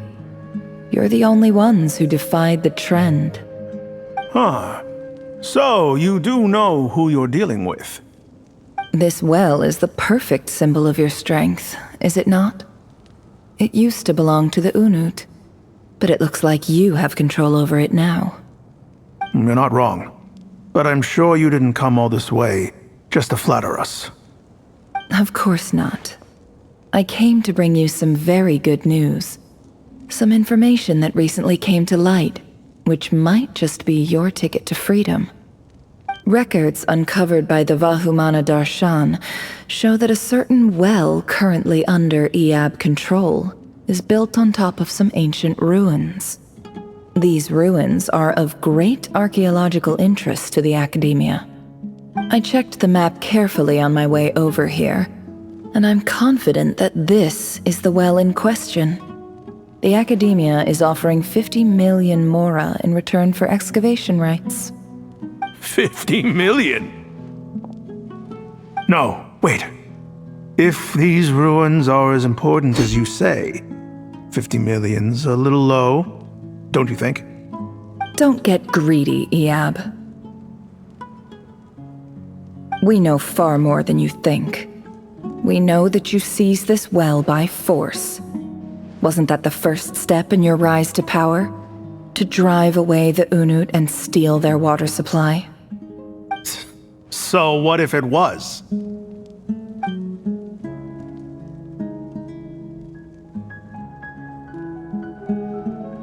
Don't worry.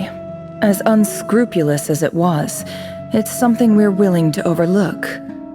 The Academia is only interested in dealing with the de facto power holders in the region. I hope I am making myself clear. And I hope your words are the truth.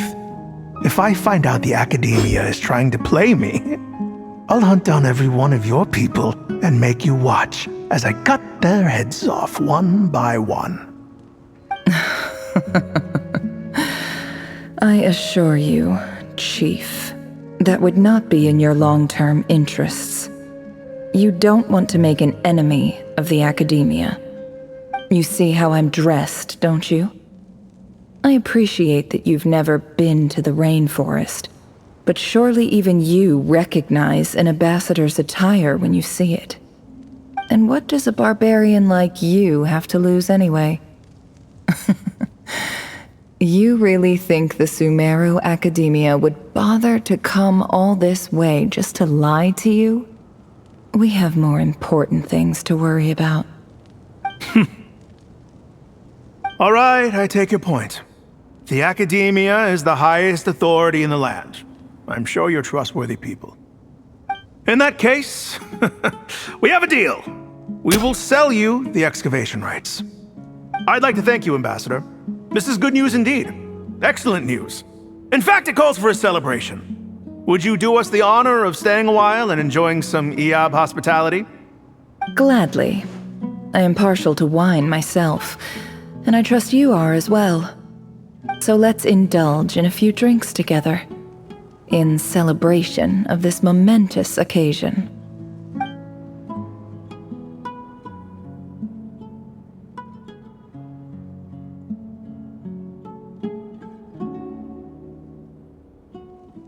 Chief!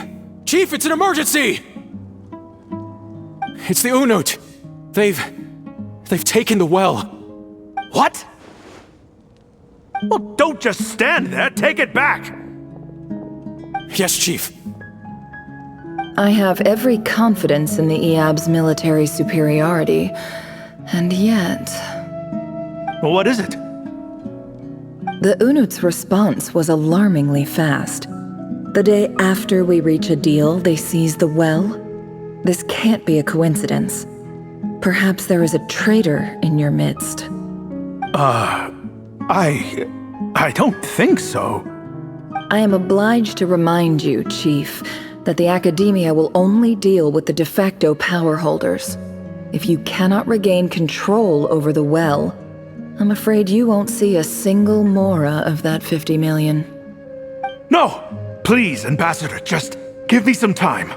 I swear the Unut will not get away with this.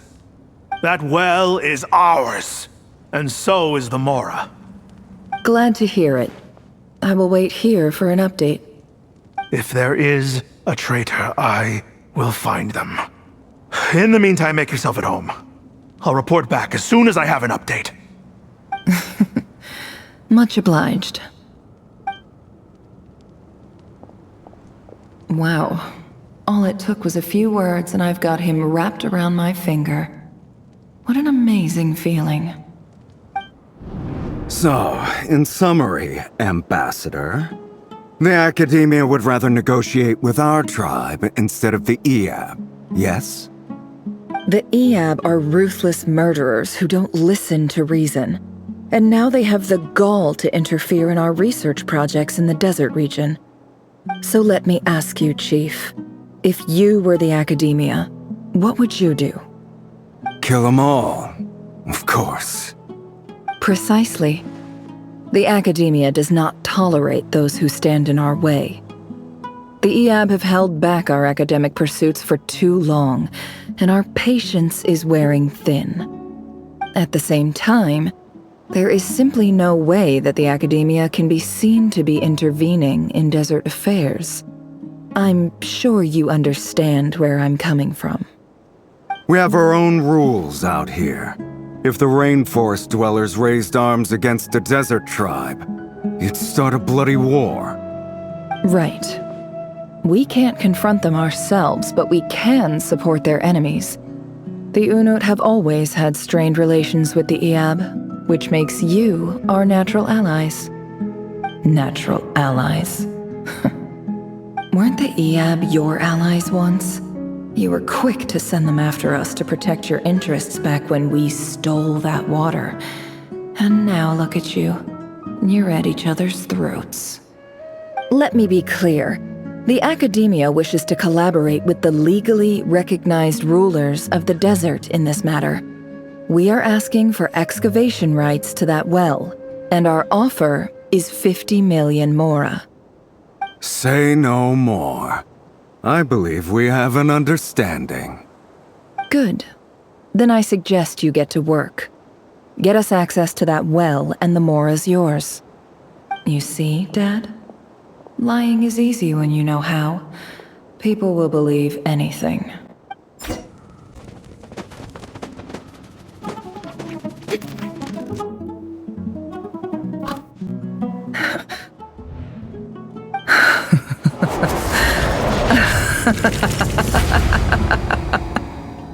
Look at yourselves.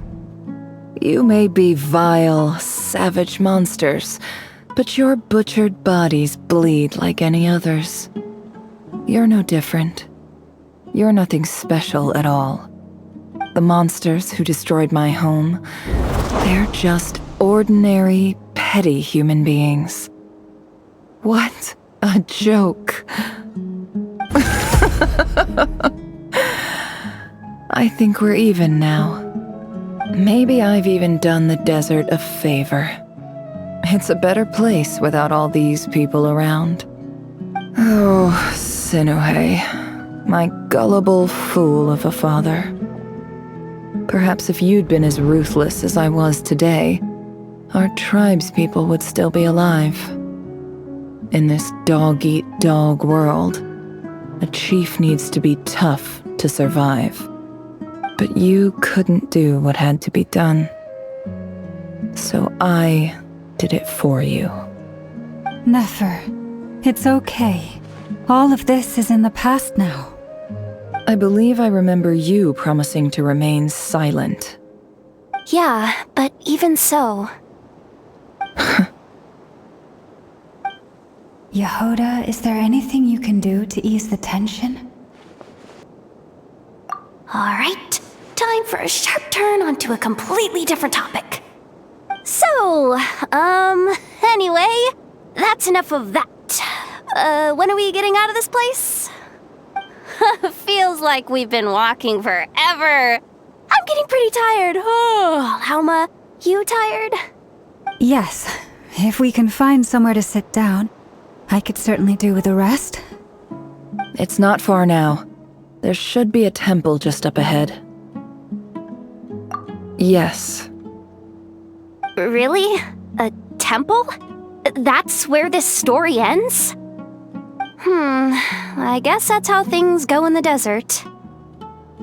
Desert dwellers can never escape their destiny. Or so everyone says.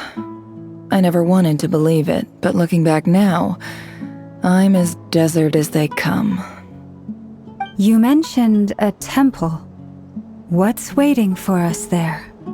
My biggest trade secret of all. Ah. Then I'm guessing it's where you got your power from. The power to peer into other people's minds. I didn't know you were clued up on any other religions. I'm no expert in the history of Sumeru, but since you come from the desert, I would imagine it has something to do with King Deshret. So, sounds impressive. Oh, I know who you mean. General Mahamatra Sino. The spirit of Hermanubis dwells within him. That's Boss Neff for ya. She knows everything. Sino's hardly a figure of obscurity, but I know about Sethos too. What about him? Is he a big deal or something? Well, he's not a small deal, let's put it that way. Please, this is the bare-bone basics. Save the flattery.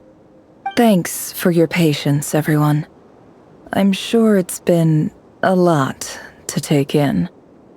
With any luck, that's our exit just up ahead.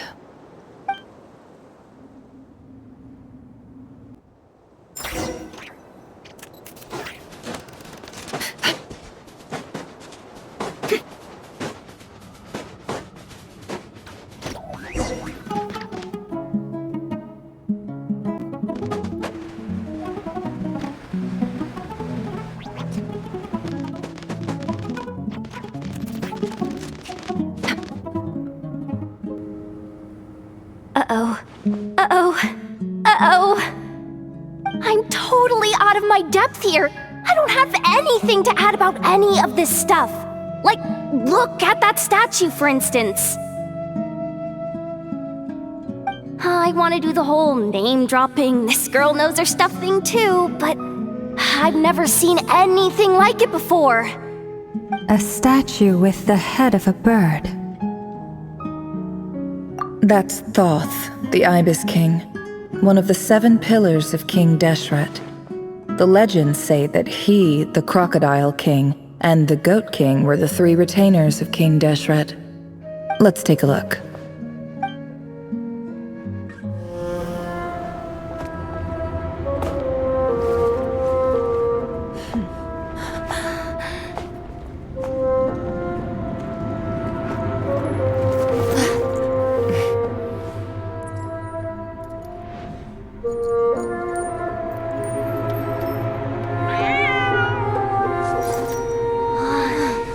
It's just Ashru. So, all is well?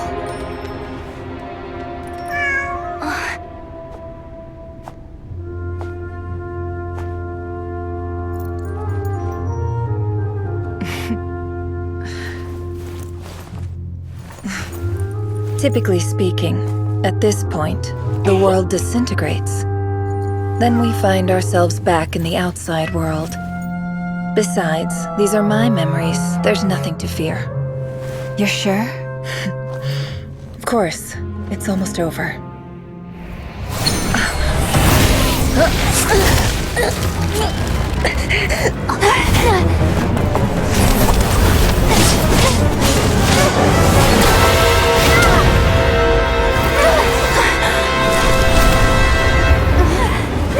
Hold on!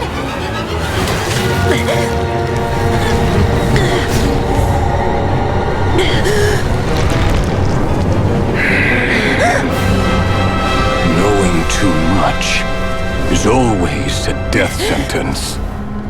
Speak for yourself.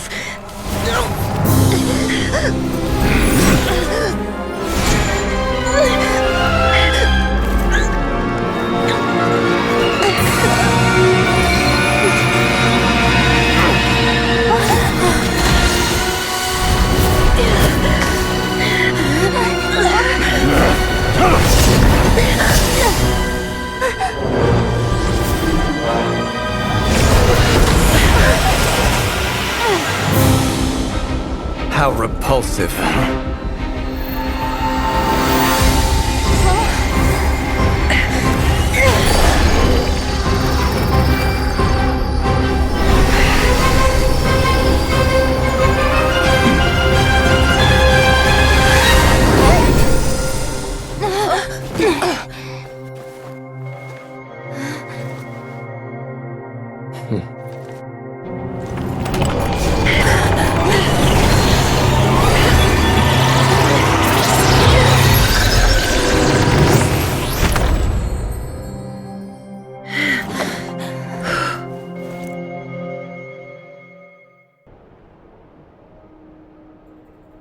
timed that pretty well, didn't I? It's okay. I'm just glad no one was hurt. Paimon noticed you doing something too, Dainsleif. Were you helping get them out? Of course. When I asked Nefer to conduct this investigation, I was not naive to the dangers involved. I had a duty to ensure your safety. Good to know your sense of justice is still intact after all these years. I take that to mean that you saw the truth. That comes as a great relief. I certainly did. And thanks to your help, I also managed to trap Rerir inside the chess set. Whoa, really? How'd you manage that? Well, to be honest, I sensed that something was wrong long before we made it to the temple. By using this fragment to probe into Rerir's past, well, the monster formerly known as Rerir, it seems I alerted him. I was tracking him, then he caught on and started tracking me too. Can't say I'm surprised. But how did he track you through your thoughts alone? That shouldn't be possible. Rerir was a secret agent who reported directly to the Vinster King. He is an expert at finding a trail and hunting down his pursuers. No wonder. He infiltrated the chess set, read my thoughts, and built a new virtual chess set inside of it. That's why we weren't able to leave at first. Speaking of your chess set, it's quite a remarkable item. Would I be right in thinking you have some connection to King Deshret? You overestimate me. I only have a connection with one of his underlings, the Ibis King. You all saw how this came to be. A long time ago, the Eab massacred my tribe, the Shimti, in our home village. A few years later, I enrolled in the academia, where some new information came to light. The Unut and the Eab fought a bitter battle over the rights to a well, all for the sake of a non-existent 50 million mora. The Eab ultimately won that confrontation, but their victory came at the cost of almost every warrior in the tribe. The final blow to the Eab came at the victory feast, when an Unut assassin beheaded their chief right before my eyes. The remaining Eab fled and have been scattered to the winds ever since. Having gotten my revenge, I returned to my hometown, where to my surprise, the nearby temple was still standing. There it was, seemingly immune to the relentless hostility of the desert, while my tribal home lay in ruins. As I stood there gazing at the temple, I noticed a cat just outside. This cat, as it turned out, was home to the spirit of the Ibis King. He led me to a gate deep inside the temple, and there he made a deal with me. This chess set is my gift from the Ibis King. The chessboard within is made to the same specifications as the one in the mausoleum of King Deshret, and represents his power of piercing analysis. With this chessboard in its container, I gained a certain ability to perceive hidden secrets. Now, you could conclude that the Ibis King simply wanted to give the people of this world the power to seek the truth, but I don't believe that's the full story. Every god plays favorites. Their hearts are as fickle as any human's, full of secrets, perversions, egotistical tendencies. But precious few gods are willing to admit this. It is the same with all powerful forces, including fate itself. Their gaze falls preferentially upon a select few. As you rightly point out, this is an act of favoritism. If you're alluding to the Abyss, then yes, I agree. Gather the others. It's time to share everything I've learned.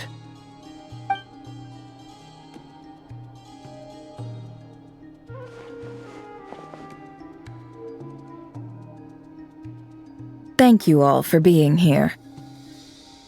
As promised, I did some further investigating into the Raker of Solnari's background. I am pleased to report that the investigation has been most fruitful indeed. The Raker of Solnari, real name Rerir, was once a Conrian subject who served the Vinster King. I will now share the important details of his story. Please save any questions or comments for the end.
So that's why he's so obsessed with the moon. A tragic tale, to be sure. But it does not excuse his many transgressions. No matter how much Rerir suffered in the past, the fact remains that he is what we know today as the Wild Hunt, wreaking havoc upon innocent lives in Notcry. He becomes more dangerous with each passing day. If left unchecked, it is simply a matter of time before all of Teyvat suffers the consequences. This is a threat that the Knights of Favonius cannot ignore. A question for Miss Columbina. Forgive me if this is presumptuous, but have you ever seen the spatial gateway that appeared in Rerir's memory? Never. But I have heard stories of something called the Moon Gate, and this seems to fit the description. Miss Lauma, any thoughts on this? In the lore of the Frost Moon Scions, the moon is believed to hold many secrets. Some sources speak of ancient knowledge, others of a gateway to the unknown.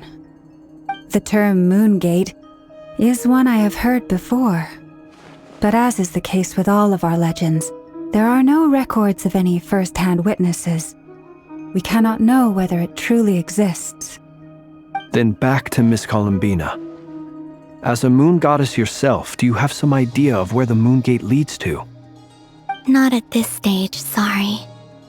I do hold the power of the Frost Moon, and my strength is recovering well. I can sense that the gate would open at my command, but... But there's more to the power of the Frost Moon than that? Yes. A moon goddess has the right to open the Moon Gate, since it is a path to the moon. But as never mentioned, holding open a spatial gateway takes a huge amount of power. And right now, I need to conserve my energy to fight the Reir of Solnari. I'm afraid this is one mystery we may have to leave unsolved for now. I agree. Better to save your strength. But if you'll humor me for a moment, I have a bold conjecture of my own regarding the world beyond the gateway. I highly suspect that neither Tholindis nor Rerir made it through unscathed. The evidence pointing to this is the fact that the Reir of Solnari exists in the form of countless fragments. With the abyssal power he wields, no ordinary foe can touch him, let alone tear him to shreds. And yet, the Wild Hunt proliferates wherever his scattered fragments lie, drawing hordes of monsters to many different locations across the land. So your theory is that Rerir was physically torn to shreds by some powerful force? Hence, why the Wild Hunt is a distributed phenomenon, rather than a unified one? Makes sense to me. Explains why the Wild Hunt is so pervasive, and why he's been trying to piece himself back together. He was whole to begin with, and he wants to be whole again.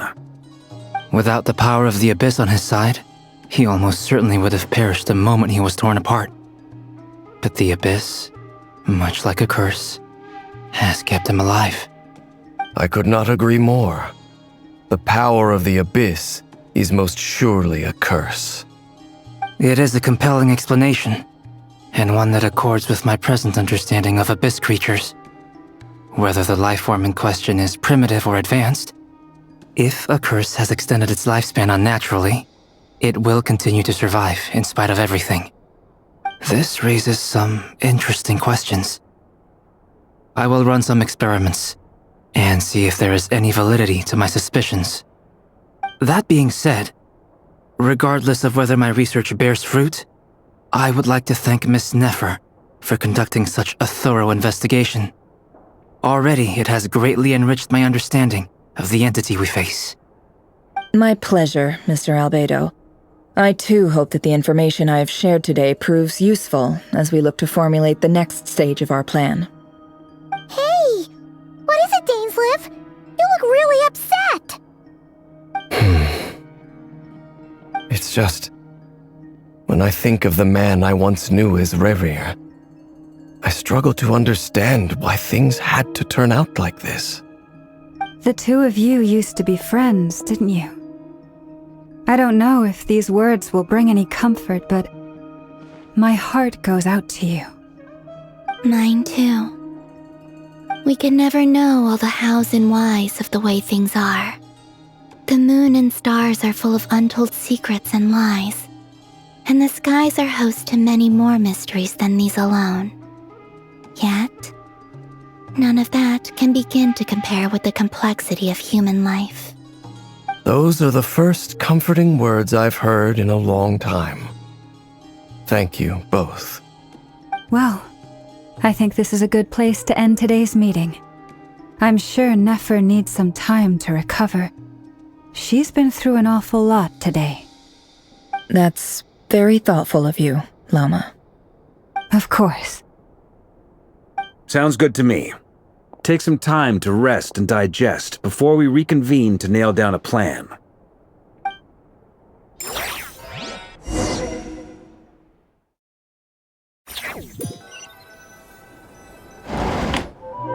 Hey, is this a bad time? Hope I didn't kill the conversation.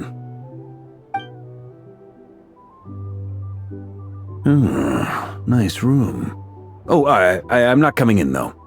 Why not? It's just a hotel room. If it's all the same, I'll just stay out here. I might not look the part, but I'm technically a knight.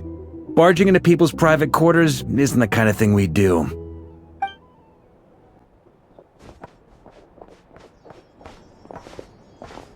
Anyway, Nefer went back to the curatorium to get some rest, but before she left, she shared some things with me that I thought you should be aware of. Firstly, although she managed to trap the Raker of Solnari inside her chest set, there's no guarantee that the power of the Ibis King is any match for one of the 5 sinners. Their powers are beyond our comprehension. It's only a matter of time before he finds a way to break out. We have to come up with a plan and take care of him before that happens. Honestly, Paimon figured that might be the case. So, how long have we got? Well, I asked her that same question. She talked for a long time, but for the most part, it seemed like she was trying to convince me how precious her chess set is. What a long and storied history it has. It felt like some kind of sales pitch, you know? The kind where you end up handing over Mora against your will? Anyway, after all that, she finally answered the question. 2 days, at most. 2 days? Holy moly! Can we even recruit enough help in that time? That remains to be seen. Which brings me to the second issue. Dainsleif is obviously conflicted about this whole thing. But given how little time we have, there's no way we can pull this off without his help. You have some history with him, right? Do you think maybe you could talk to him for us? Great. I appreciate it. All right, on to item 3. So, Albedo, Durin, and I put our heads together and came up with a plan. Can't promise it's gonna work yet, but at least it's a start. We figured we'd bounce the idea off you first. We'll explore it further once everyone's recovered. Oh, Paimon's dying to hear this. All right, so here's what we're thinking.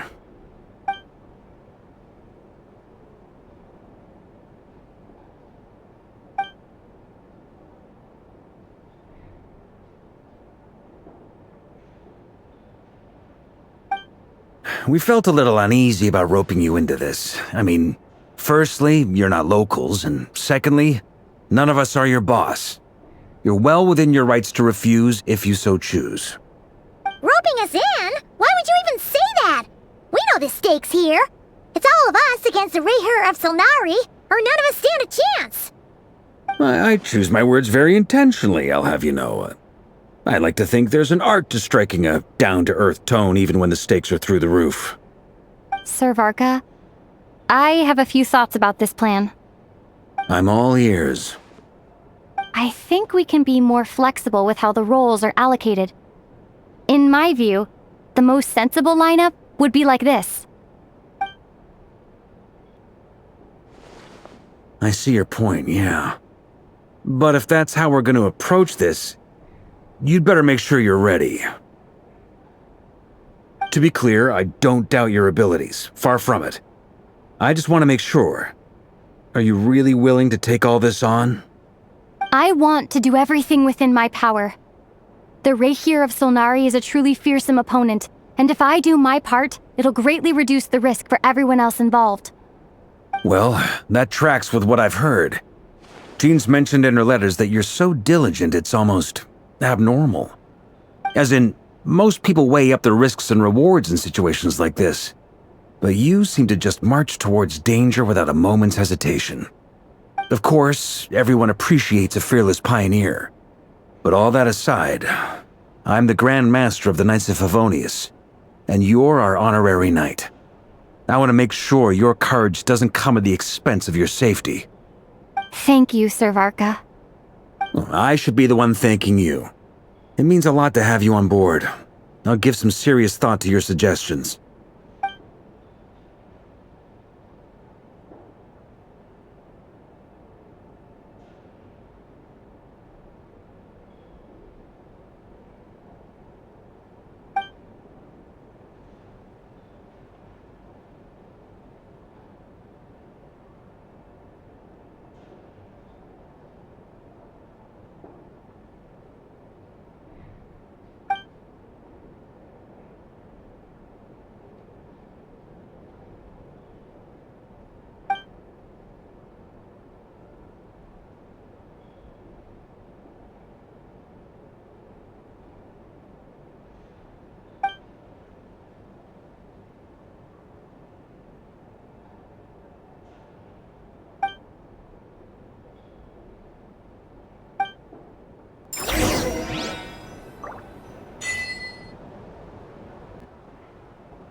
This is a thorough plan, but I do have one last question before we take action.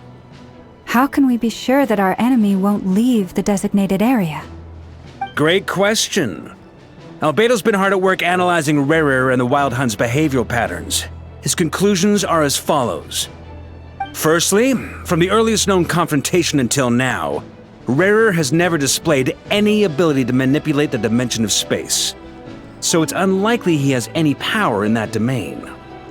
Secondly, he seems to have a particularly strong vendetta against our group. If we put him in a fight-or-flight situation, he'll choose to fight every time. Thirdly, finally, and most importantly, he is consumed by hatred, both for the moon and for his enemies. Turns out, we tick both of those boxes.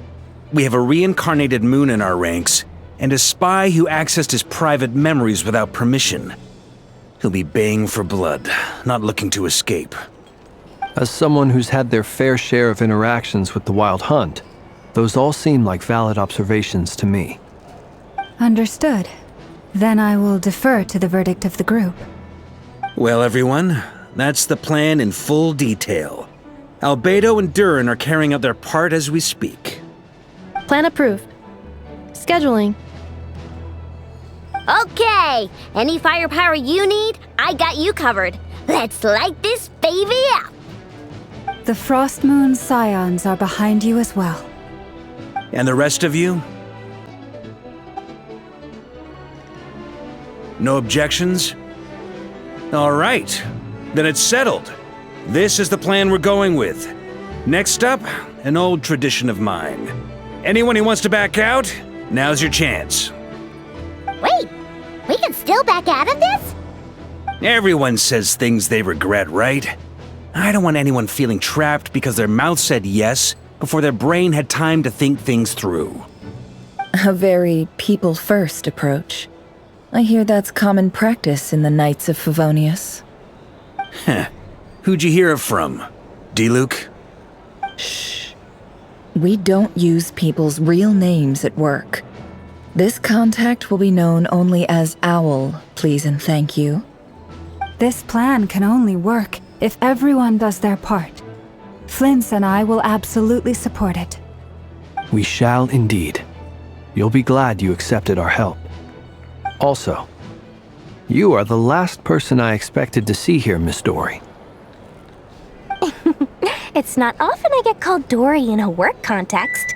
My peers usually call me Lord Sangama Bay. So, the longer your name, the higher your net worth. Is that the idea here?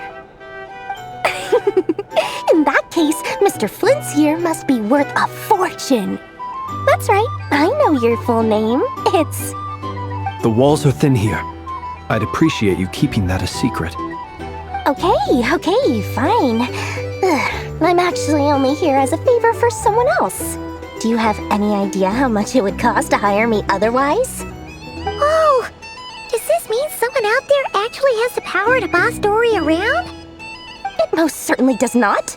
We have a long-standing and mutually beneficial business partnership. She's actually the mom of a friend of yours. Said mom supplied me with a great little trinket, but now that lady's ruined everything. If I don't start building a little goodwill now, my whole business in Notcry is gonna go down the drain! Okay. So what exactly is so special about this pendant? It's a lucky charm that a great mage made for me. We have a business relationship, and she was worried that something bad might happen to me. So, she wanted me to have something that can store power to protect myself with. I finally got it all fully charged up with Kuvaki, and then never went and used it all up at once! Never lost so big in my life! You're right. It was all my fault. I didn't mean to drain all the Kuvaki in the pendant, but I'll make it up to you. You will? Well, in that case, how about you give me your chess set, and we call it even? I knew you'd say that. Well, it's yours if you want it. In fact, take it now, and I'll even throw in a free Raker of Solnari. Deal? You're putting me in a difficult position here. It's a very useful thing to have around, but I have a funny feeling it won't be around much longer. I guess we'll see in a couple of days. Looks like bankruptcy for me. Hey, don't be so pessimistic. See this through and you never know. You might find a new business opportunity on the other side.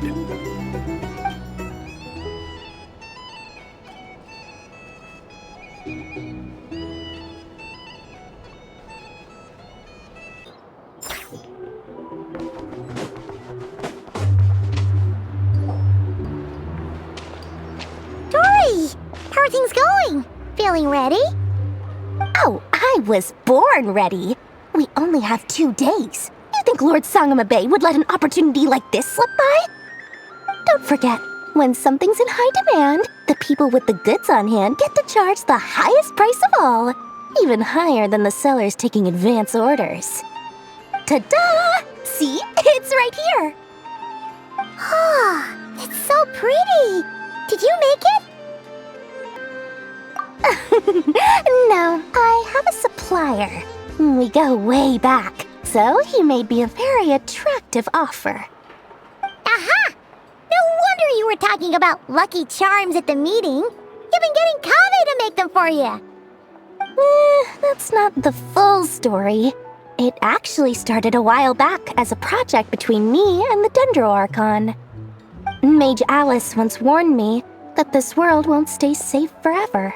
There may come a day when everyone faces a great crisis. I passed this on to the Dendro Archon, and she secretly brought together a research team made up of Sumeru's top scholars to invent a technology that could keep people safe. I won't go into the details because it's all very complicated, but if you want to know more, you can ask the Dendro Archon about it sometime. Anyway, point being, it was the Dendro Archon who asked Kaveh to build this little contraption. As one of the top Kasharawar talents, he was the obvious choice. Took him long enough. He stressed over it for ages. Must have gone through at least a dozen designs before producing a final product. But that's Kaveh for you. Marak delivered it to me a couple of days ago, along with a letter from Kaveh. Could I ask why I'm sending this technology to you? And what's your proposed use case? Has it been approved by the relevant authorities? So nosy. My fault for sending him the research permit to begin with. Surely Nahida must have told him you were involved in this project. He was probably just nervous because you're always so secretive about your business. Could be. Anyway, I just replied, let's hope there never has to be a use case, because it would involve grave danger. Fair enough. But it sounds like he was just being cautious. He probably felt responsible as the one who made it. Or maybe he was asking as a favor for his housemate. He's done that before. Not sure why, though. His housemate doesn't seem to really care that much about this kind of stuff. Either way, all's well that ends well. I'm just glad to finally have my hands on the product. I wouldn't want to be without it, given the potential dangers that lie ahead. Huh? What does that look mean? Paimon's just super surprised. This must be the first time we've ever seen you actually get serious about something. Well, a long time ago, I made a promise to myself. I promised that I was gonna live every day of my life with a big beaming smile. Obviously, Mora plays a big part in that. But there are always gonna be times in life when you have to give something back. That could mean paying back a debt, returning a favor, or showing some kindness. Alice has been a huge help to me over the years. She was the first investor I ever had. And I want my investors to know that Lord Sangamabe is the best in the business. And more than that, no one knows what the future will bring. Whatever happens, I want to make sure the Dendro Archon and all of Sumeru is prepared to face whatever comes. Oh, that? I was just making sure Nefer and I are square. Don't be thinking it was some sort of benevolent act. I'm no saint, so don't treat me like something I'm not. My priority is doing the business that I want to do, so long as my conscience lets me, but it usually does. That's the Lord Sangamabe business model. Alright, if you say so. I do say so, and that's the whole point. I'm a businesswoman. Don't go trying to figure out what kind of person I am. You'll exhaust yourself. Much easier for everyone involved if you just take my word for it. Oh, and could you two help me get this stuff where it needs to be? Thanks so much. You're my favorite assistants.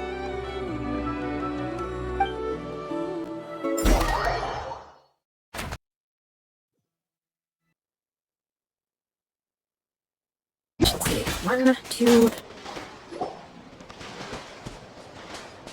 Traveler, Paimon. It's good to see you. Everything going smoothly over here? Sort of. As you're probably aware, Varka, Diren, and I captured some abyssal creatures from the Wild Hunt. Per the plan, we dissected and analyzed some samples of these creatures. The process went very smoothly. The findings, however, come with some troubling implications. What? You can actually dissect the Wild Hunt? That depends on your definition of Wild Hunt and dissection. Harmless, lifeless. These words are accurate descriptions. The Wild Hunt is an interesting phenomenon. In and of itself, it doesn't seem to possess anything akin to a human personality. But taken as a collective, the medium through which the Wild Hunt is summoned does appear to have a soul. Master griped a lot about the wise Horoptetyr, and seemed somewhat fascinated with the foul-stirred Elegy. But she barely mentioned Rerir at all. I don't think that was because of his lower social standing, though. Anyway, it's a pity. I should like to hear her thoughts on the nature of the life form he has become today. It's a strange mix. The furious energy of an abyssal being channeled through a fractured physical existence. A consequence of being torn apart by an unknown power. Perhaps the only explanation for his survival in this state is that he sacrificed a degree of individuality in exchange for a continued existence. Oh, sorry. Once I get talking about interesting research, I have a tendency to go on indefinitely. Back to our research findings. Essentially, they confirm my hypothesis. Rerir's corpse is completely contaminated by the Abyss, and the effects are irreversible. You could think of this as Rerir in mutated form. But in my view, even that would be inaccurate. In reality, his whole being has been consumed by the Abyss. In other words, he is now nothing more than a manifestation of abyssal power. Unfortunately, at present, we have no means of completely eradicating abyssal power. Hence, we cannot fundamentally destroy the Reir of Solnari either. Oh, that's terrible news! So, that's it? We can't defeat him? Not even if we get the power of the Three Moons? Miss Columbina's situation is a difficult one. She can never achieve wholeness when the world does not accept her presence. It's as if her creator banished her to a place she can never be accepted. It means she spends most of her energy just on her own survival. Given the circumstances, it's only natural to despair. But we must see this plan through to the end. Time to kick off the backup plan. Oh, Paimon almost forgot! This is for you. Dory asked us to bring it. Ah, how wonderful. Well, thank you for making the trip. Durin and I will be heading off shortly. I'm sorry I won't be there to protect you in person this time. Please be careful. All right then. Stay safe.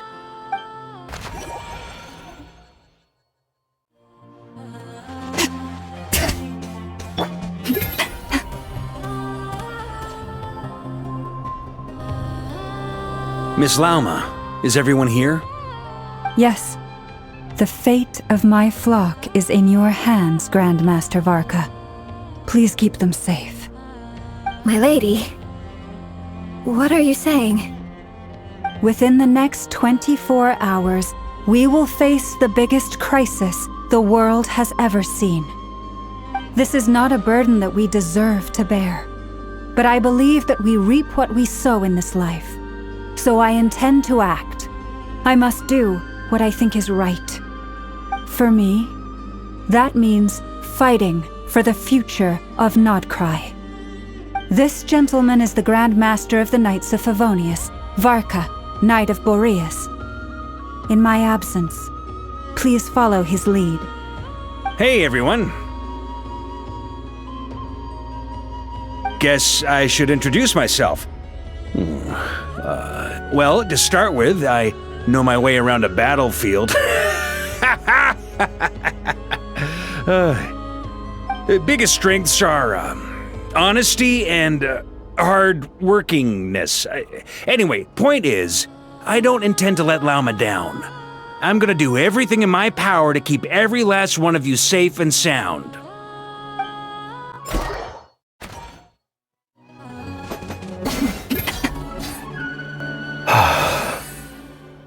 Something on your mind?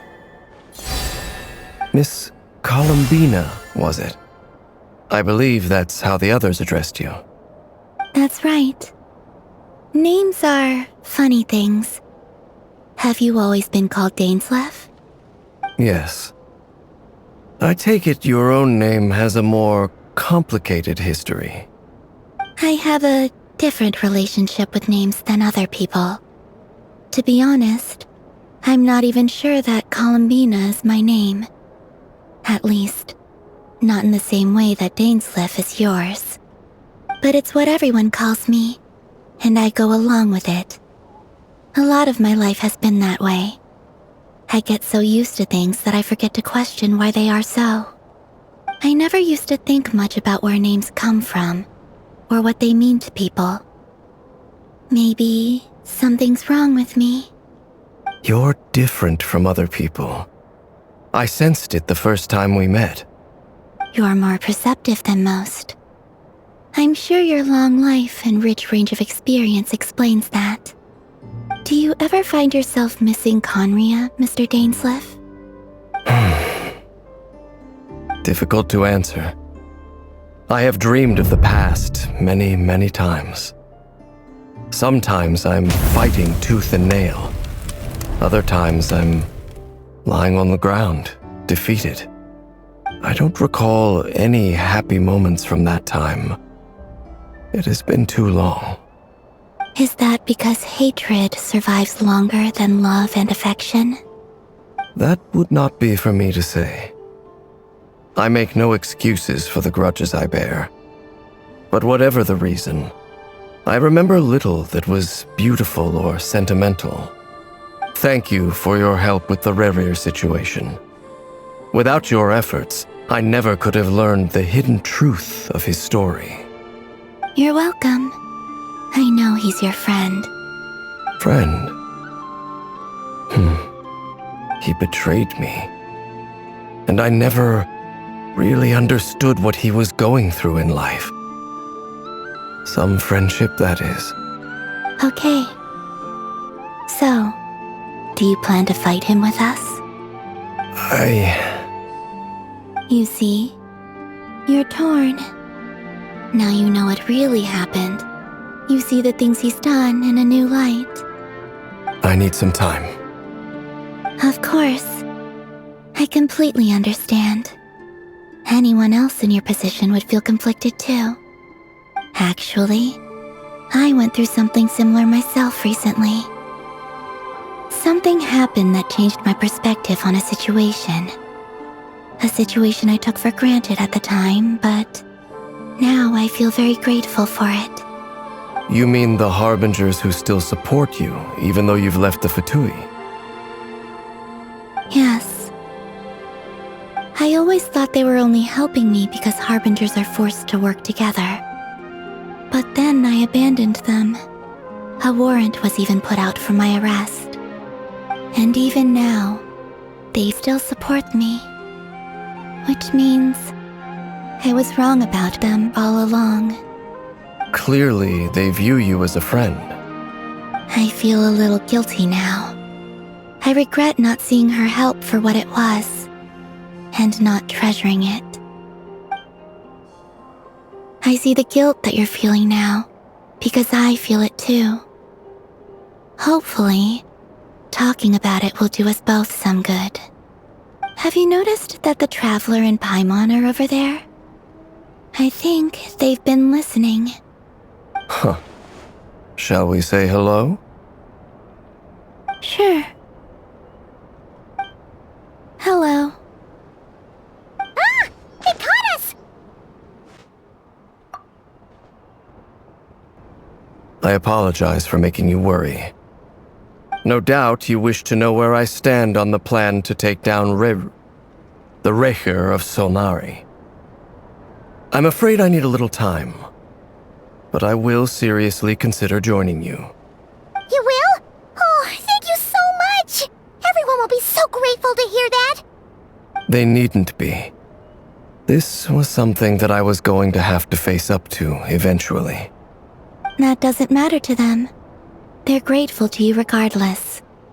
You can't control their gratitude, so just accept it. And then, have a think about whether you're willing to join us.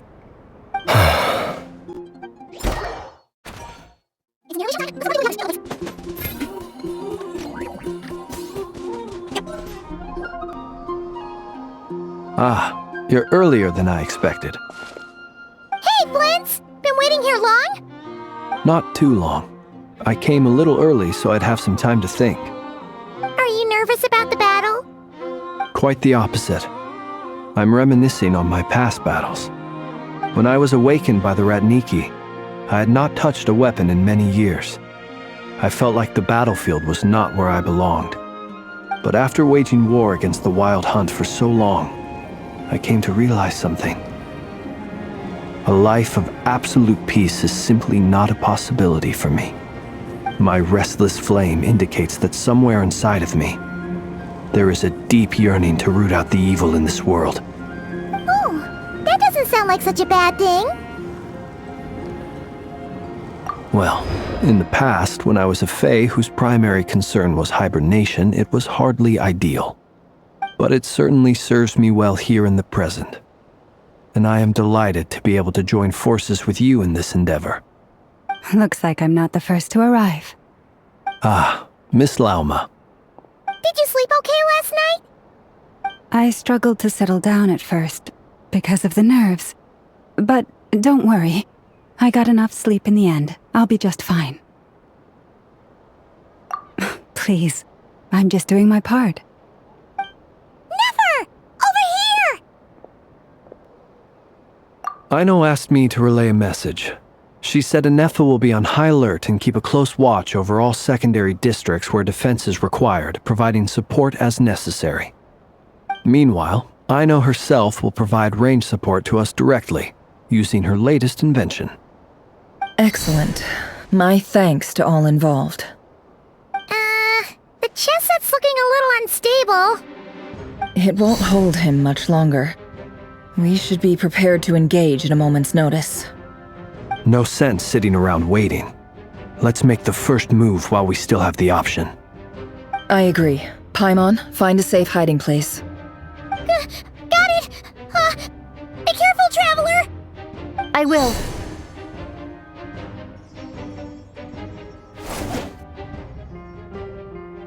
Everyone, take your positions as soon as the battle starts. Every ounce of strength we have in our bones, let us bring to this fight. Ready? Let's go. I've seen all your futile ploys before. You have become the authors of your own demise. I wouldn't be so sure about that. You are merely a moment of sport before I tear down the moon.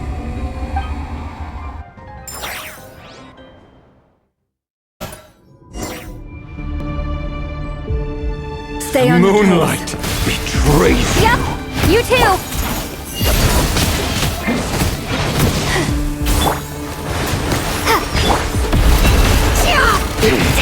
Pathetic.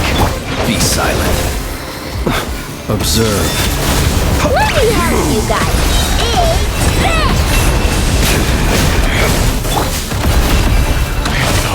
Futile. It all falls into place.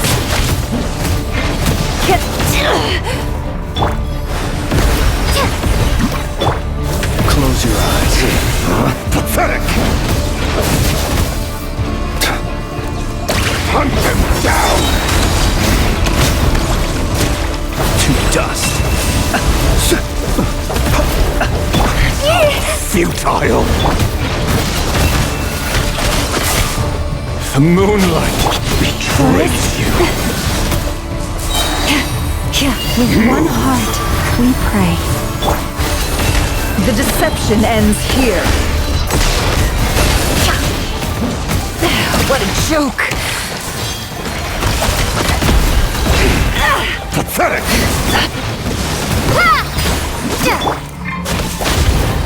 The moonlight betrays you. Be silent. Close your eyes.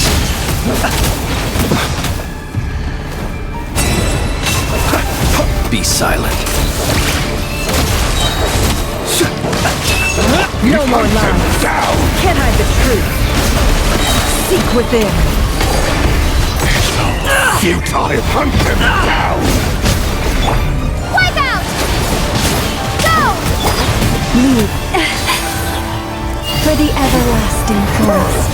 It began with the moon, and so shall it end. The moon will protect you.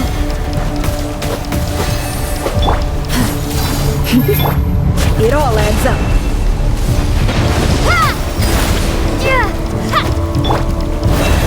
Do you see now?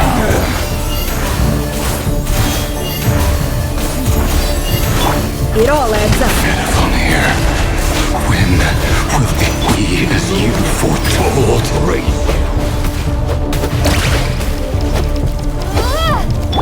You poor love. Observe.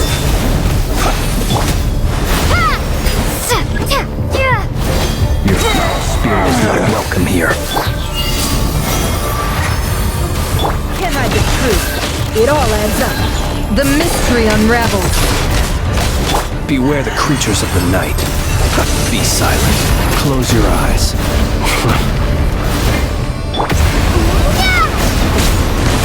Moonlight, move!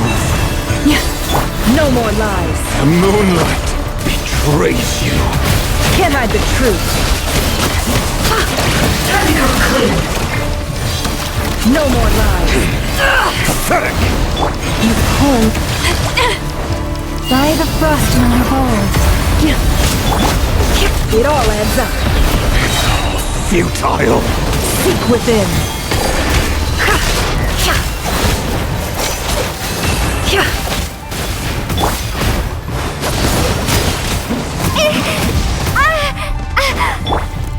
Observe. Night falls. Pathetic! It all falls in. The mystery unravels. Absurd. With one heart, we pray. Forest, protect us. Pathetic! Be silent. Close your eyes. Move! Night falls. Observe. Night falls. It's all futile. Keep your down. A grave transgression. Leave this. It all adds up.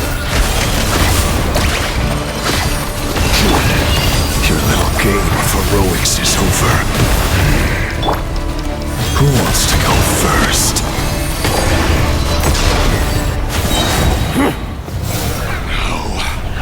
Get out of my sight! No! We've been separated. Take! You okay? Nefer, where are the others? Stuck outside the barrier. I guess he really doesn't like us. I told you before. Knowing too much is always a death sentence. Hide! Be careful what you wish for.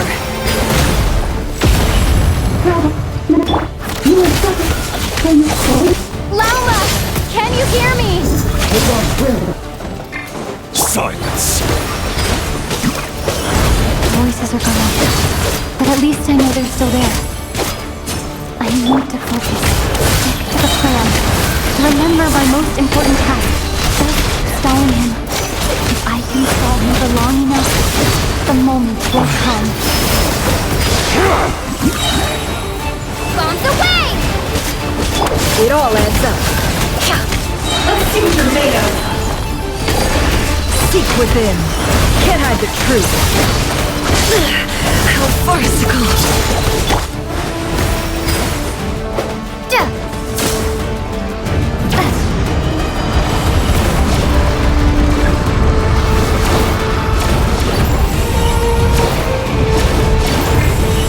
I've got this.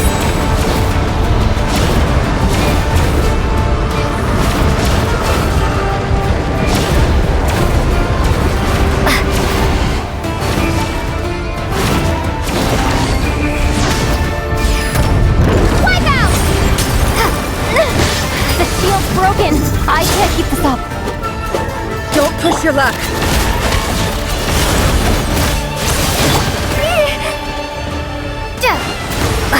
Can't hide the truth. The mystery unravels. Let's see what you're made of. It all adds up.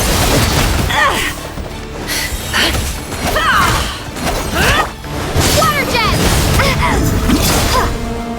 Run! Can't hide the truth. Hide!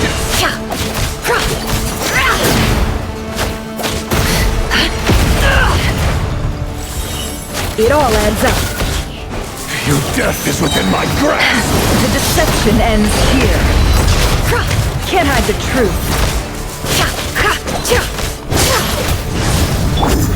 Water jet! No more lies.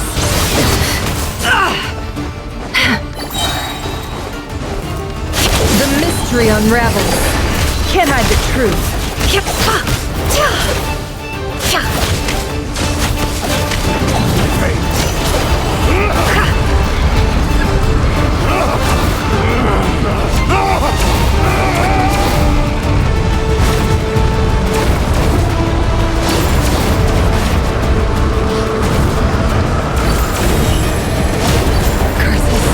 There's no other way.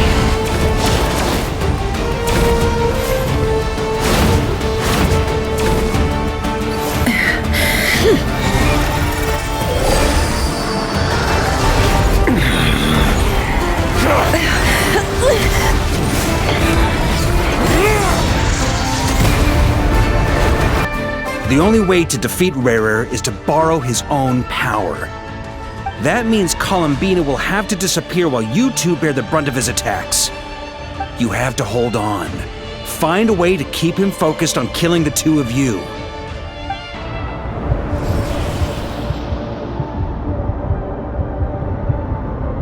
Never! Your eyes are bleeding. Soon you will be powerless to resist. And then, I will reduce you to dust. But that dust will plague your memories. Come on, keep holding on. Any other tricks up your sleeve? Let's see them. As entertaining as they are, you've backed yourself into a corner. You don't fool me. I see your fear clear as day. I have to stoke his rage. Make him unleash everything. You fear what you could never defeat. You fear the thought of never being able to save your beloved. You cannot win the fight against fate, Rarir. Is that what you think? Well, now it's your turn to feel afraid!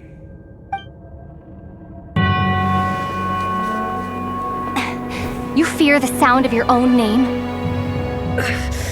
Is it us you hate? Or is it what you've become? Let's see what becomes of you!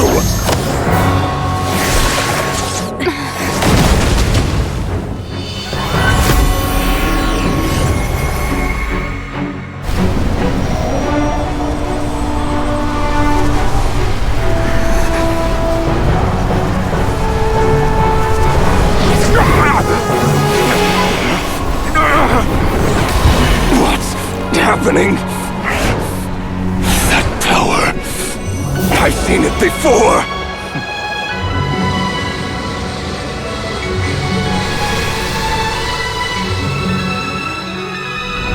His power is on another level. We'll need to use an alchemical array to convert his power into a usable form. Then quickly channel it into Columbina, rendering her powerful enough to compete with him. I'll join you. I can help. If I release enough abyssal energy into a confined space, it'll create a potential difference, allowing us to extract a huge amount of elemental energy. Next, I'll synchronize with everyone's minds using Pyro, then give you temporary access to their abilities and fields of view. But it won't last long. Can you see? Well enough. So, we have a student of Gold Rhine-Daughter in our midst! How about that?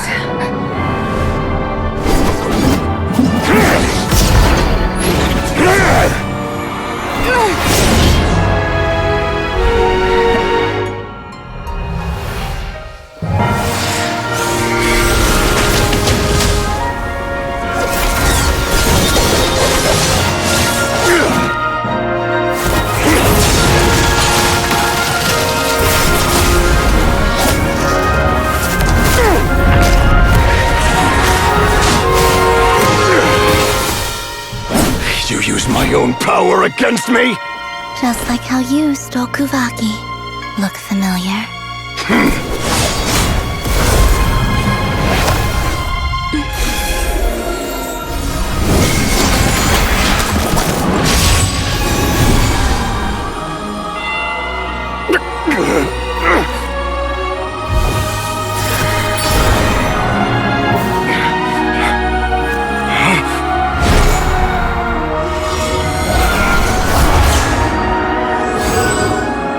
Don't you realize you don't have the power to hold that gate open? I don't, but someone else does.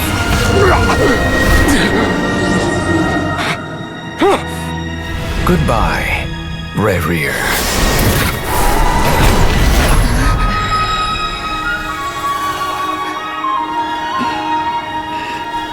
We won.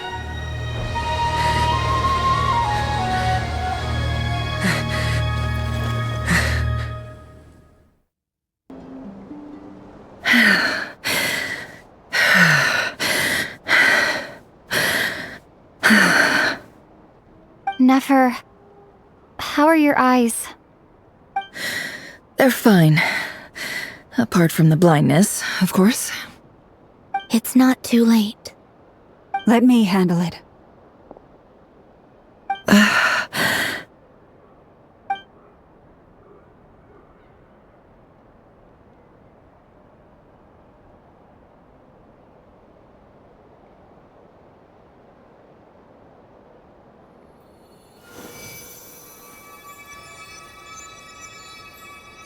Miss Nefer, it's not like you to lose your composure.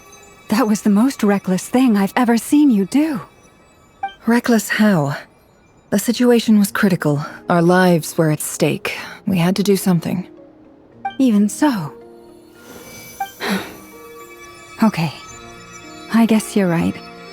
Under the circumstances, it was a wise decision. You traded your eyes for an incredible victory. In business terms, I suppose that's a huge return on investment. I'd be hard-pressed to argue otherwise. Still, I don't like this outcome, and I don't want you to lose your sight for good. People suffer when they make sacrifices they shouldn't have to make, whether that means faith, strength, or in this case, your ability to even see. I had hoped you could win without sacrificing so much as a single hair on your head. Thank you. Really. All done. Don't try and open your eyes just yet. We'll see how you're doing in a couple of days. Until then, please follow your recovery plan to the letter. I'll send full details through Yehoda. For now, just get yourself home, relax, and rest. My dear friends, we have fought bravely and achieved a spectacular victory. A dark cloud has been lifted from the skies of Nodcry. All in this land will be grateful for what you have done. The moon will remember this day. Thank you both.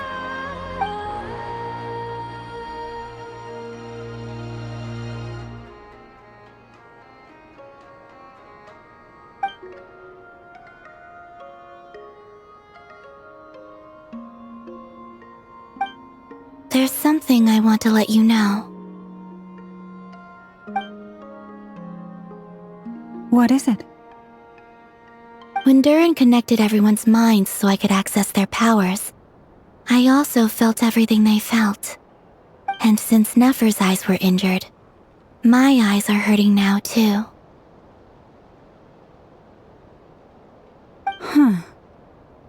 Hold on. Let me try. I only feel the pain.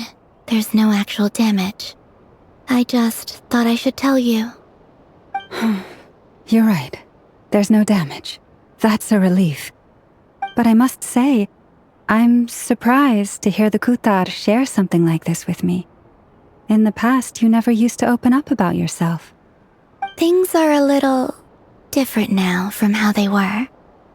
I'm learning to share how I truly feel with my friends. Friends? You have no idea how glad I am to hear that.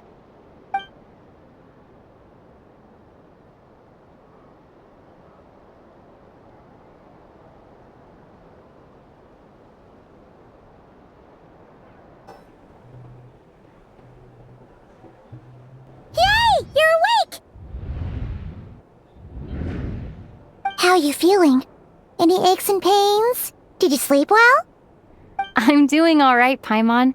No need to worry about me. Phew! Well, that's good.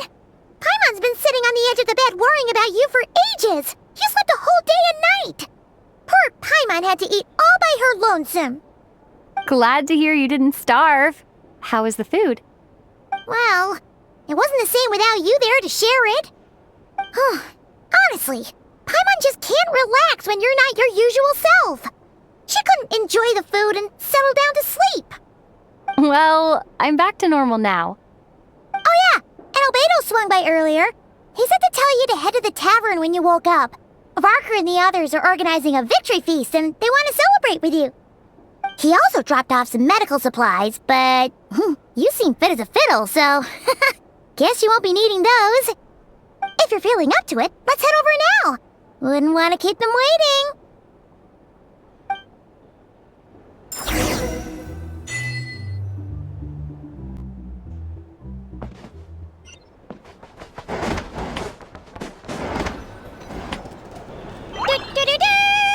We're here! Oh, Traveler and Paimon! Perfect timing! We were literally just saying how there's no way we're holding this victory feast without you any longer, and we would have postponed it till tomorrow. How are you feeling today? Much better, thanks. Don't worry about me. Relieved to hear it. If that changes, just let me know. Happy to check you over at any time. Yep, we're here for you. Anything you need, just let us know. Oh wait, where's Nefer?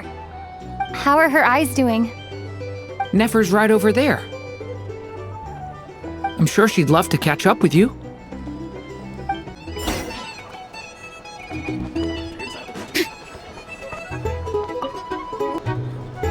Nefer! Traveler, Paimon, are you recovering well? Turns out that moon chanter has some real talent after all. My eyes were mostly recovered after just a couple days' rest. I can actually open them again now. Yeah, but you gotta be careful. Lauma says not to strain your eyes while they're still healing. Yes, thank you. I'm well aware. Yehoda, could I borrow you for a moment? I could do with an extra pair of hands. Oh, sure! Did you hear that? I gotta go help Lauma for a second. You guys chat among yourselves. I'll grab us some drinks on the way back. Paimon, you still like 'em sweet? You bet! Make it extra sweet, because Paimon's earned it. Sure thing!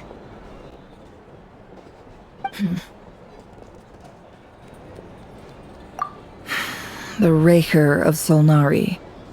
Kind of a snake, don't you think? No, definitely a snake.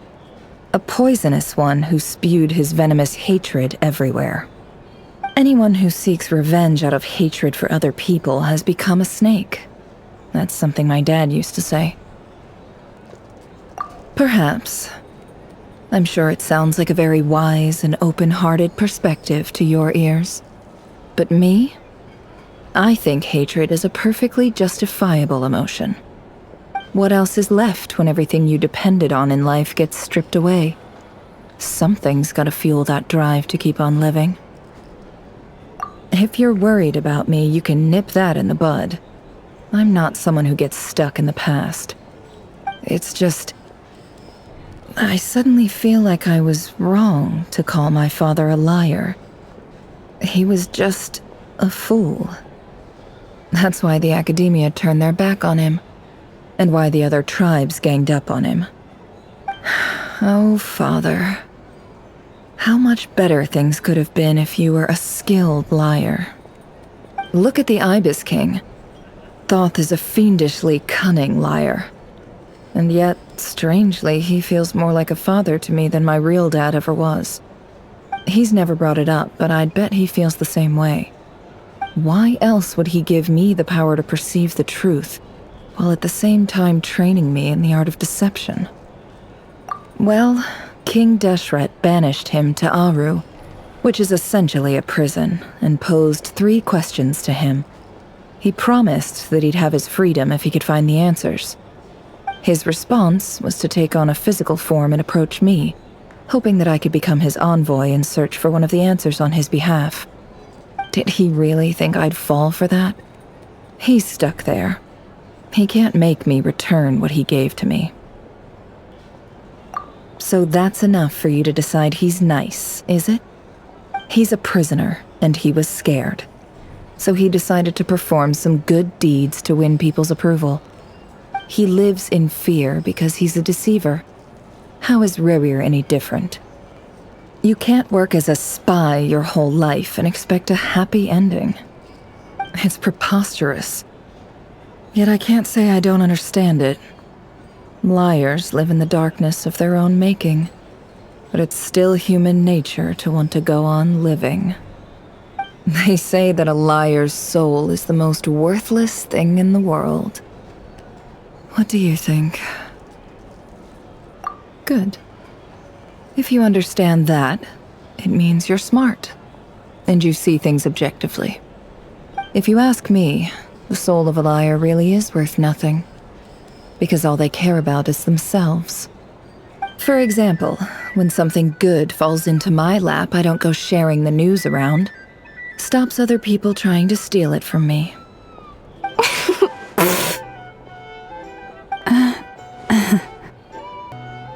So be it. They have sharp ears. I can't keep anything from them. Oh, is that what it looks like? Well, you all know my past now, and I can't simply eliminate everyone who knows too much. So I guess I just have to put up with you, for the foreseeable future at least. When you find yourself in a situation you can't control, the safest play is to keep calm and start monitoring everyone involved like a hawk. In the intelligence world, you need to have a sense of perspective and play your hand accordingly. If you understand what's at stake, please ensure my secret is safe with you.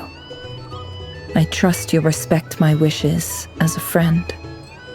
But don't forget, I will also be watching you like a hawk. Very good. Oh wait! Now that the panic's over and we've all calmed down, Paimon suddenly remembered something. After all that build-up, our mystery ally never showed up even once!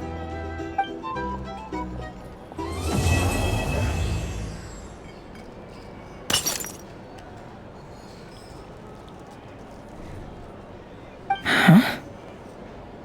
Am I imagining things? So, that close colleague who stayed behind with you? What's he been up to recently? Don't know, don't care. I get more normal human interaction from hanging out with Bosco too than him. Although, now you mention it, he hasn't bothered me in a while. I wonder if... If he's disappeared without a trace, it's the biggest gift he ever gave to the world. But I somehow doubt that's what's going on. He won't lie low forever. So we'd better stay on guard.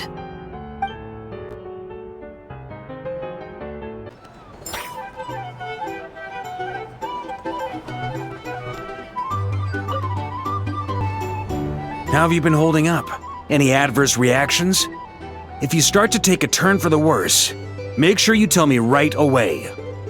You don't need to worry about me, Grandmaster. I'm fine. I mean, I barely did anything, so... What? You're too humble, young man. You played an indispensable role in the battle for Nodcry. We can't thank you enough for your support. Sometimes, when people praise you, it's because you deserve it. The best thing is to accept it calmly and with grace. It's important to learn how to respond to words of admiration. Let's do a quick demonstration. Albedo, that was an incredible feat of alchemy! The pressure was on, but you worked flawlessly at lightning speed to get the job done. Thank you. I can't take all the credit, though. Durin played a big part in forming the alchemical array. See? Did you catch that? A masterclass in how to take a compliment. Okay, yeah, I did work pretty hard to help prepare for the battle. No point denying that. Hey, you guys! Hey, look who's bounced back! Looking good, traveler! Seems like you've recovered. You won't need to take any more medication. Can I get you a drink? Huh? You know how to order at a bar now? You've sure learned a lot recently. Handling a drinks order is ridiculously simple compared to alchemy. Don't worry, I'll blend into society yet. Paimon believes it! You're clearly a fast learner, just like your brother. To be totally honest though, Paimon didn't quite follow all the details when you first explained the plan to us. Don't worry, that's completely understandable. Unless you're a student of alchemy, it's hard to grasp the principle and how the process works. To put it in the simplest terms, we saw how our enemy stole the power of Kuvaki. And that gave us the idea of stealing his power to turn it against him. When facing an enemy you have no hope of defeating, it's best not to engage them in battle.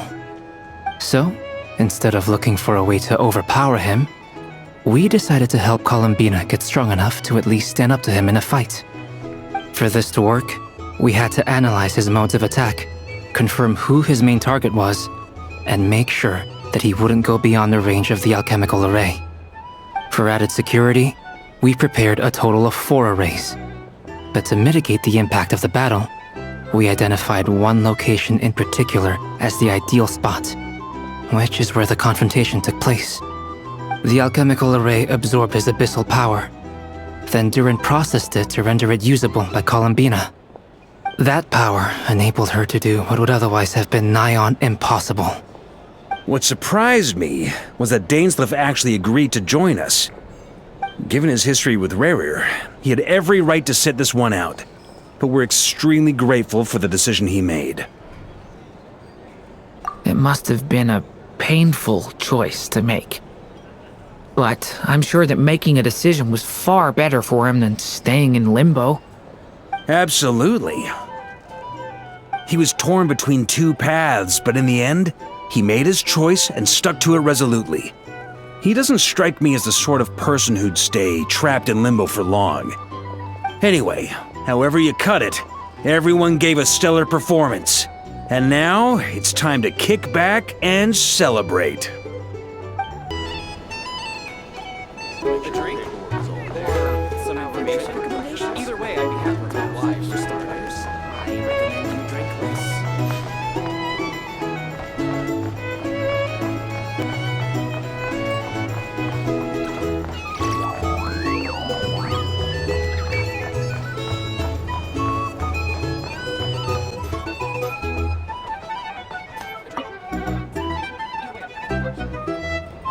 Ah, Lord Sangama Bay.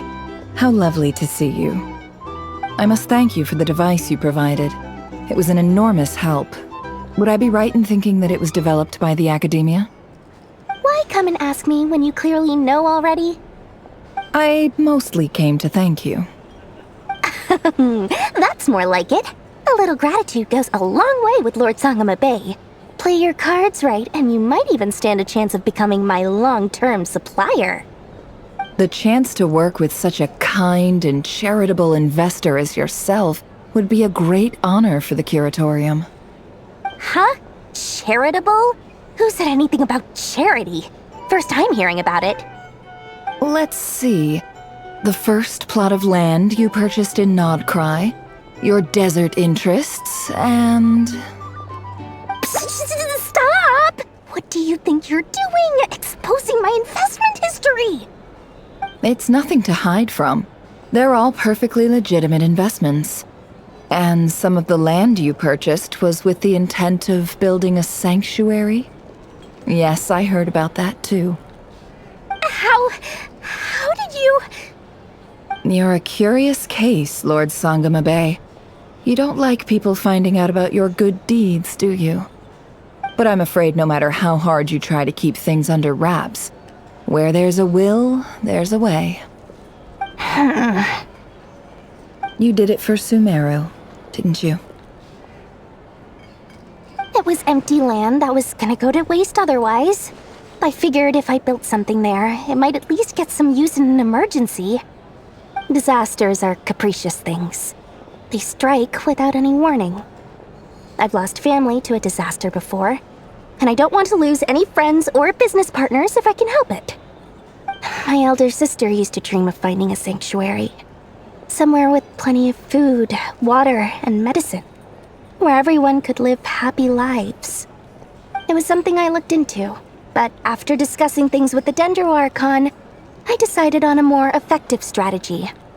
The tech people handled the tech, and Moneybags provided the Mora. It just made the most sense. It's a pity that so few people know the truth about you. Everyone says that you view everything in terms of Mora, and all you care about is growing your own wealth. So, what's the problem with that? Everyone wants to be rich. It's human nature. So yes, I love Mora, and it's nothing to be ashamed of. But surely you have dreams of your own beyond just making Mora. You don't get it, do you? My dream is to invest in other people's dreams. And, you know, make a nice little slice for myself along the way. Just thinking about it makes me happy. That sweet, sweet sound of Mora. Thank you. For the device? And the pendant. Oh, that. I was just returning a favor. Don't worry about it. Seems like we've both been away from home for a very long time. Yeah.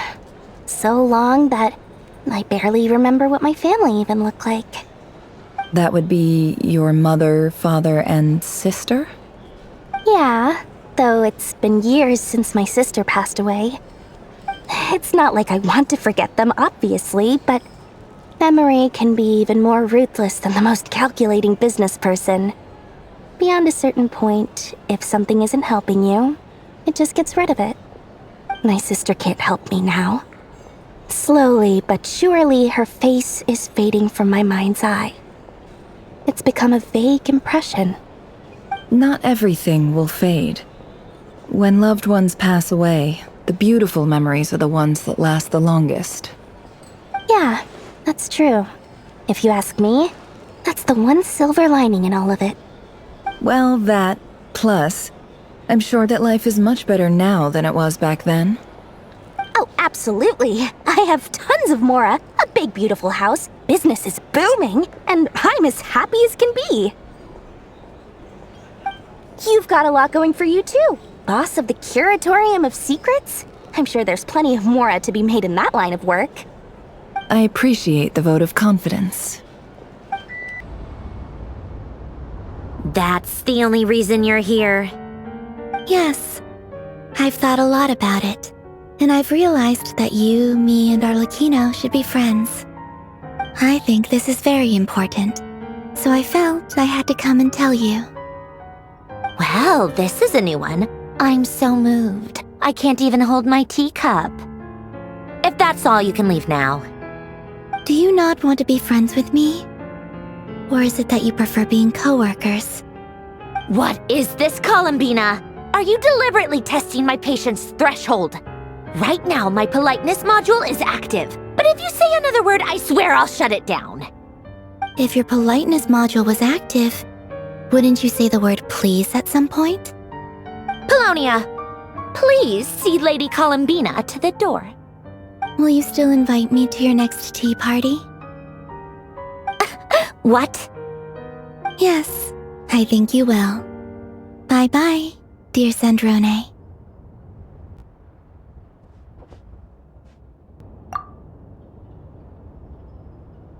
Last time, the Wild Hunt escorted you out. Would you rather I handled it myself this time? how you were doing now that it's all over. Why? Out of concern for my safety? I hope you didn't seriously think that the Rayhir of Solnari would be able to lay so much as a finger upon me, given how prepared I was. Mostly because you kinda helped us out, so we just wanted to check you were okay. Looks like all your robots are fixed, huh? Oh, don't you worry about that. Tea time is already a write-off. The visitor before you managed to kill my appetite. If you're in the mood for tea, go ahead and help yourself. Otherwise, it's going to waste. My coasters are still missing in action, though. Use this notebook instead. Whoa! Pretty hefty notebook. Look at all those calculations. You can ignore those. They're just dumb scribblings. I doodle and write in my free time. Sometimes I remember the distant dreamlike past. Sometimes I imagine the far-flung future.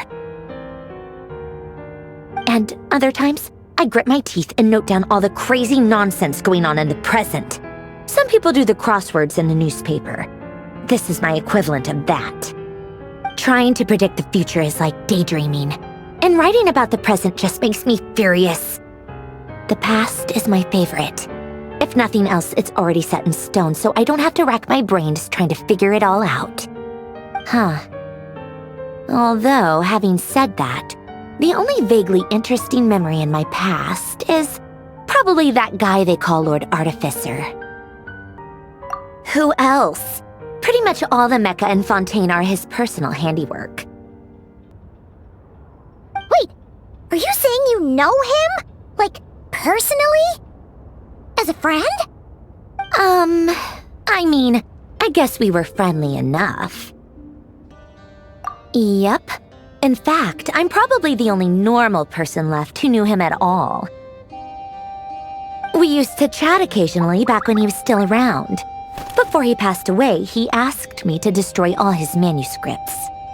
I honored his request, but I did read through everything first before destroying them.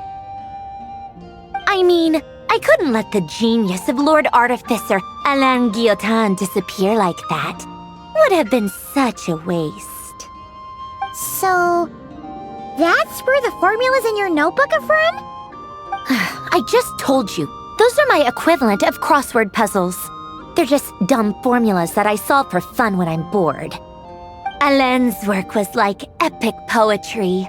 The formulas in my notebook are just silly little riddles in comparison. Not that there's anything bad about them. I mean, at least, solving those riddles isn't going to hurt anyone. Except me, 'cause I lose a few brain cells in the process. Anyway, while we're on the topic, I might as well tell you about what happened to him and his friends. Alain Guillotin had two close buddies, Renee and Jacob. They spent their childhood years together in the Narzissenkreuz Institute. They were all quite competitive, so there was some rivalry between them, but it was a friendly rivalry. But beneath the friendship and the rivalry ran something deeper, a sense of nostalgia for the past. Unfortunately, childhood would end.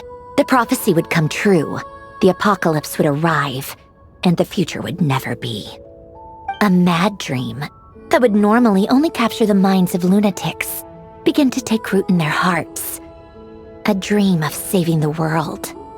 And if Renee and Alain had been people of lesser wits, that dream would probably have ended up as something for them to joke about in their older years. But alas, they were some of the sharpest minds around. They nurtured that dream with the full power of their intellect, and it grew into something that ate away at their souls.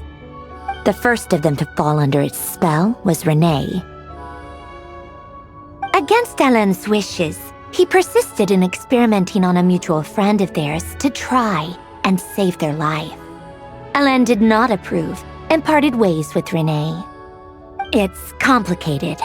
Alain wanted to believe that Renee only did what he did for the sake of their friendship. But when he told me about what happened, I could tell he still had some suspicions about Renee's motives.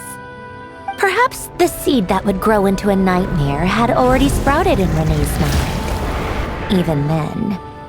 The next time they met, Renee's soul had been completely engulfed by the dream of salvation.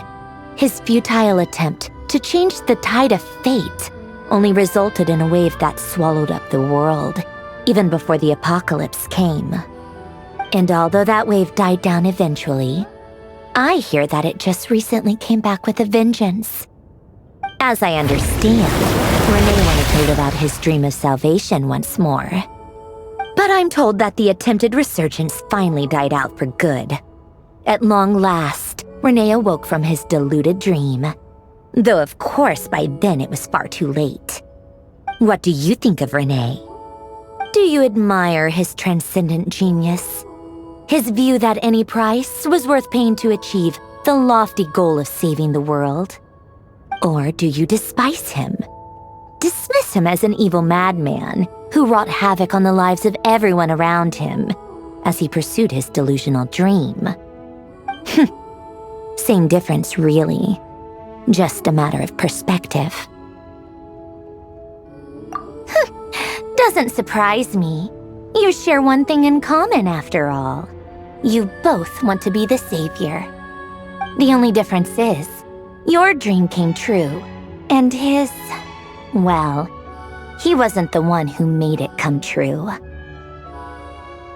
I don't like fanatics who give up their whole lives for their ideology. Nor do I like fools who let their delusions take control. Maybe I could understand if Renee had just been an ordinary person. But he had a sage-like intellect, and still managed to get himself lost in the labyrinth of his own desires.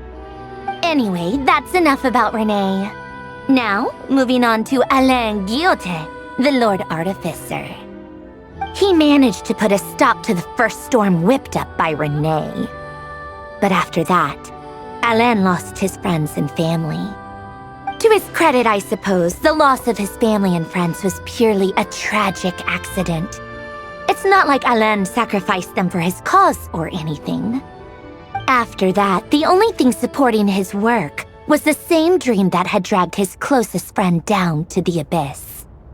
But although the desire to save Fontaine drove him to found the Fontaine Research Institute, Alain continued to reject any form of transcendental knowledge or power.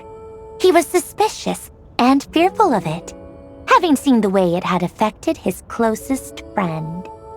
I think that formulas and machines derived solely from human intellect were the only thing that gave him a sense of spiritual comfort. Yet Alain's intellect was simply too great. It barely left him space to breathe in his lifetime. Once he realized that the end of his life was approaching, he finally accepted the truth. The Nazissenkreuz Institute needed someone, and a human being, to see its story through to the end. He quit working on his formulas, trading them in for the fairy tales that had played such a formative role in his childhood, but which he barely touched in his adult life. He told me that the director of the Nazissenkreuz Institute used to read those fairy tales to the children as bedtime stories. Apparently, they worked wonders at sending kids off to sleep. I think that all he wanted at that time in his life was to be able to sleep deeply without being plagued by depression. By that point, nothing else really mattered. At the very end, he laid down to rest in the ruins of the former Nazissenkreuz Institute orphanage, while the Fontaine Research Institute he had founded continued tirelessly with its work. Many years after that, tensions over competing dreams would once again cause a rift, this time between members of the Fontaine Research Institute.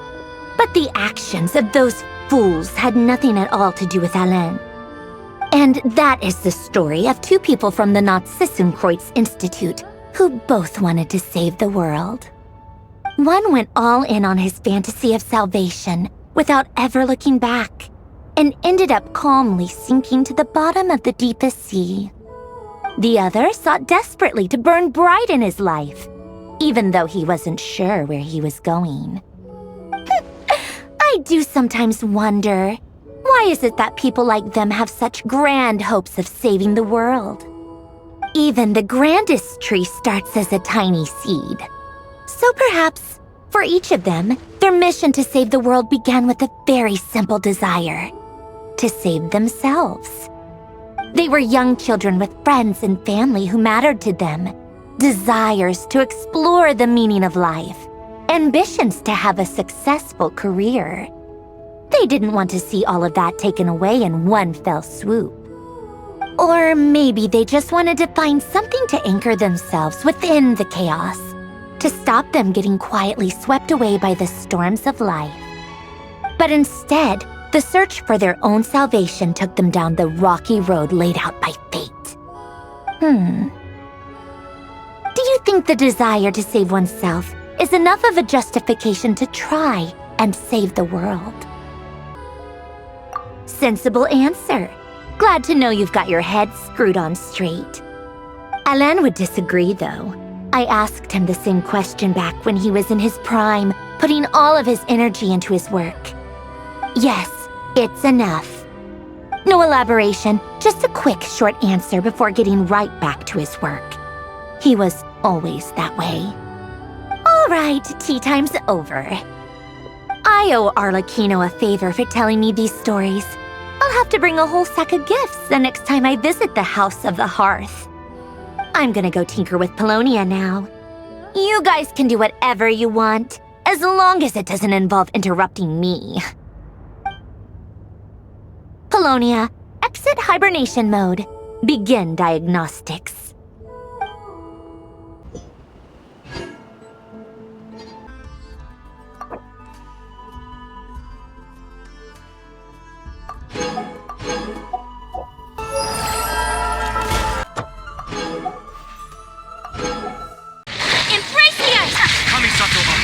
Shattered, torn to oblivion. As one with wind and cloud, fallen leaves adorn my night.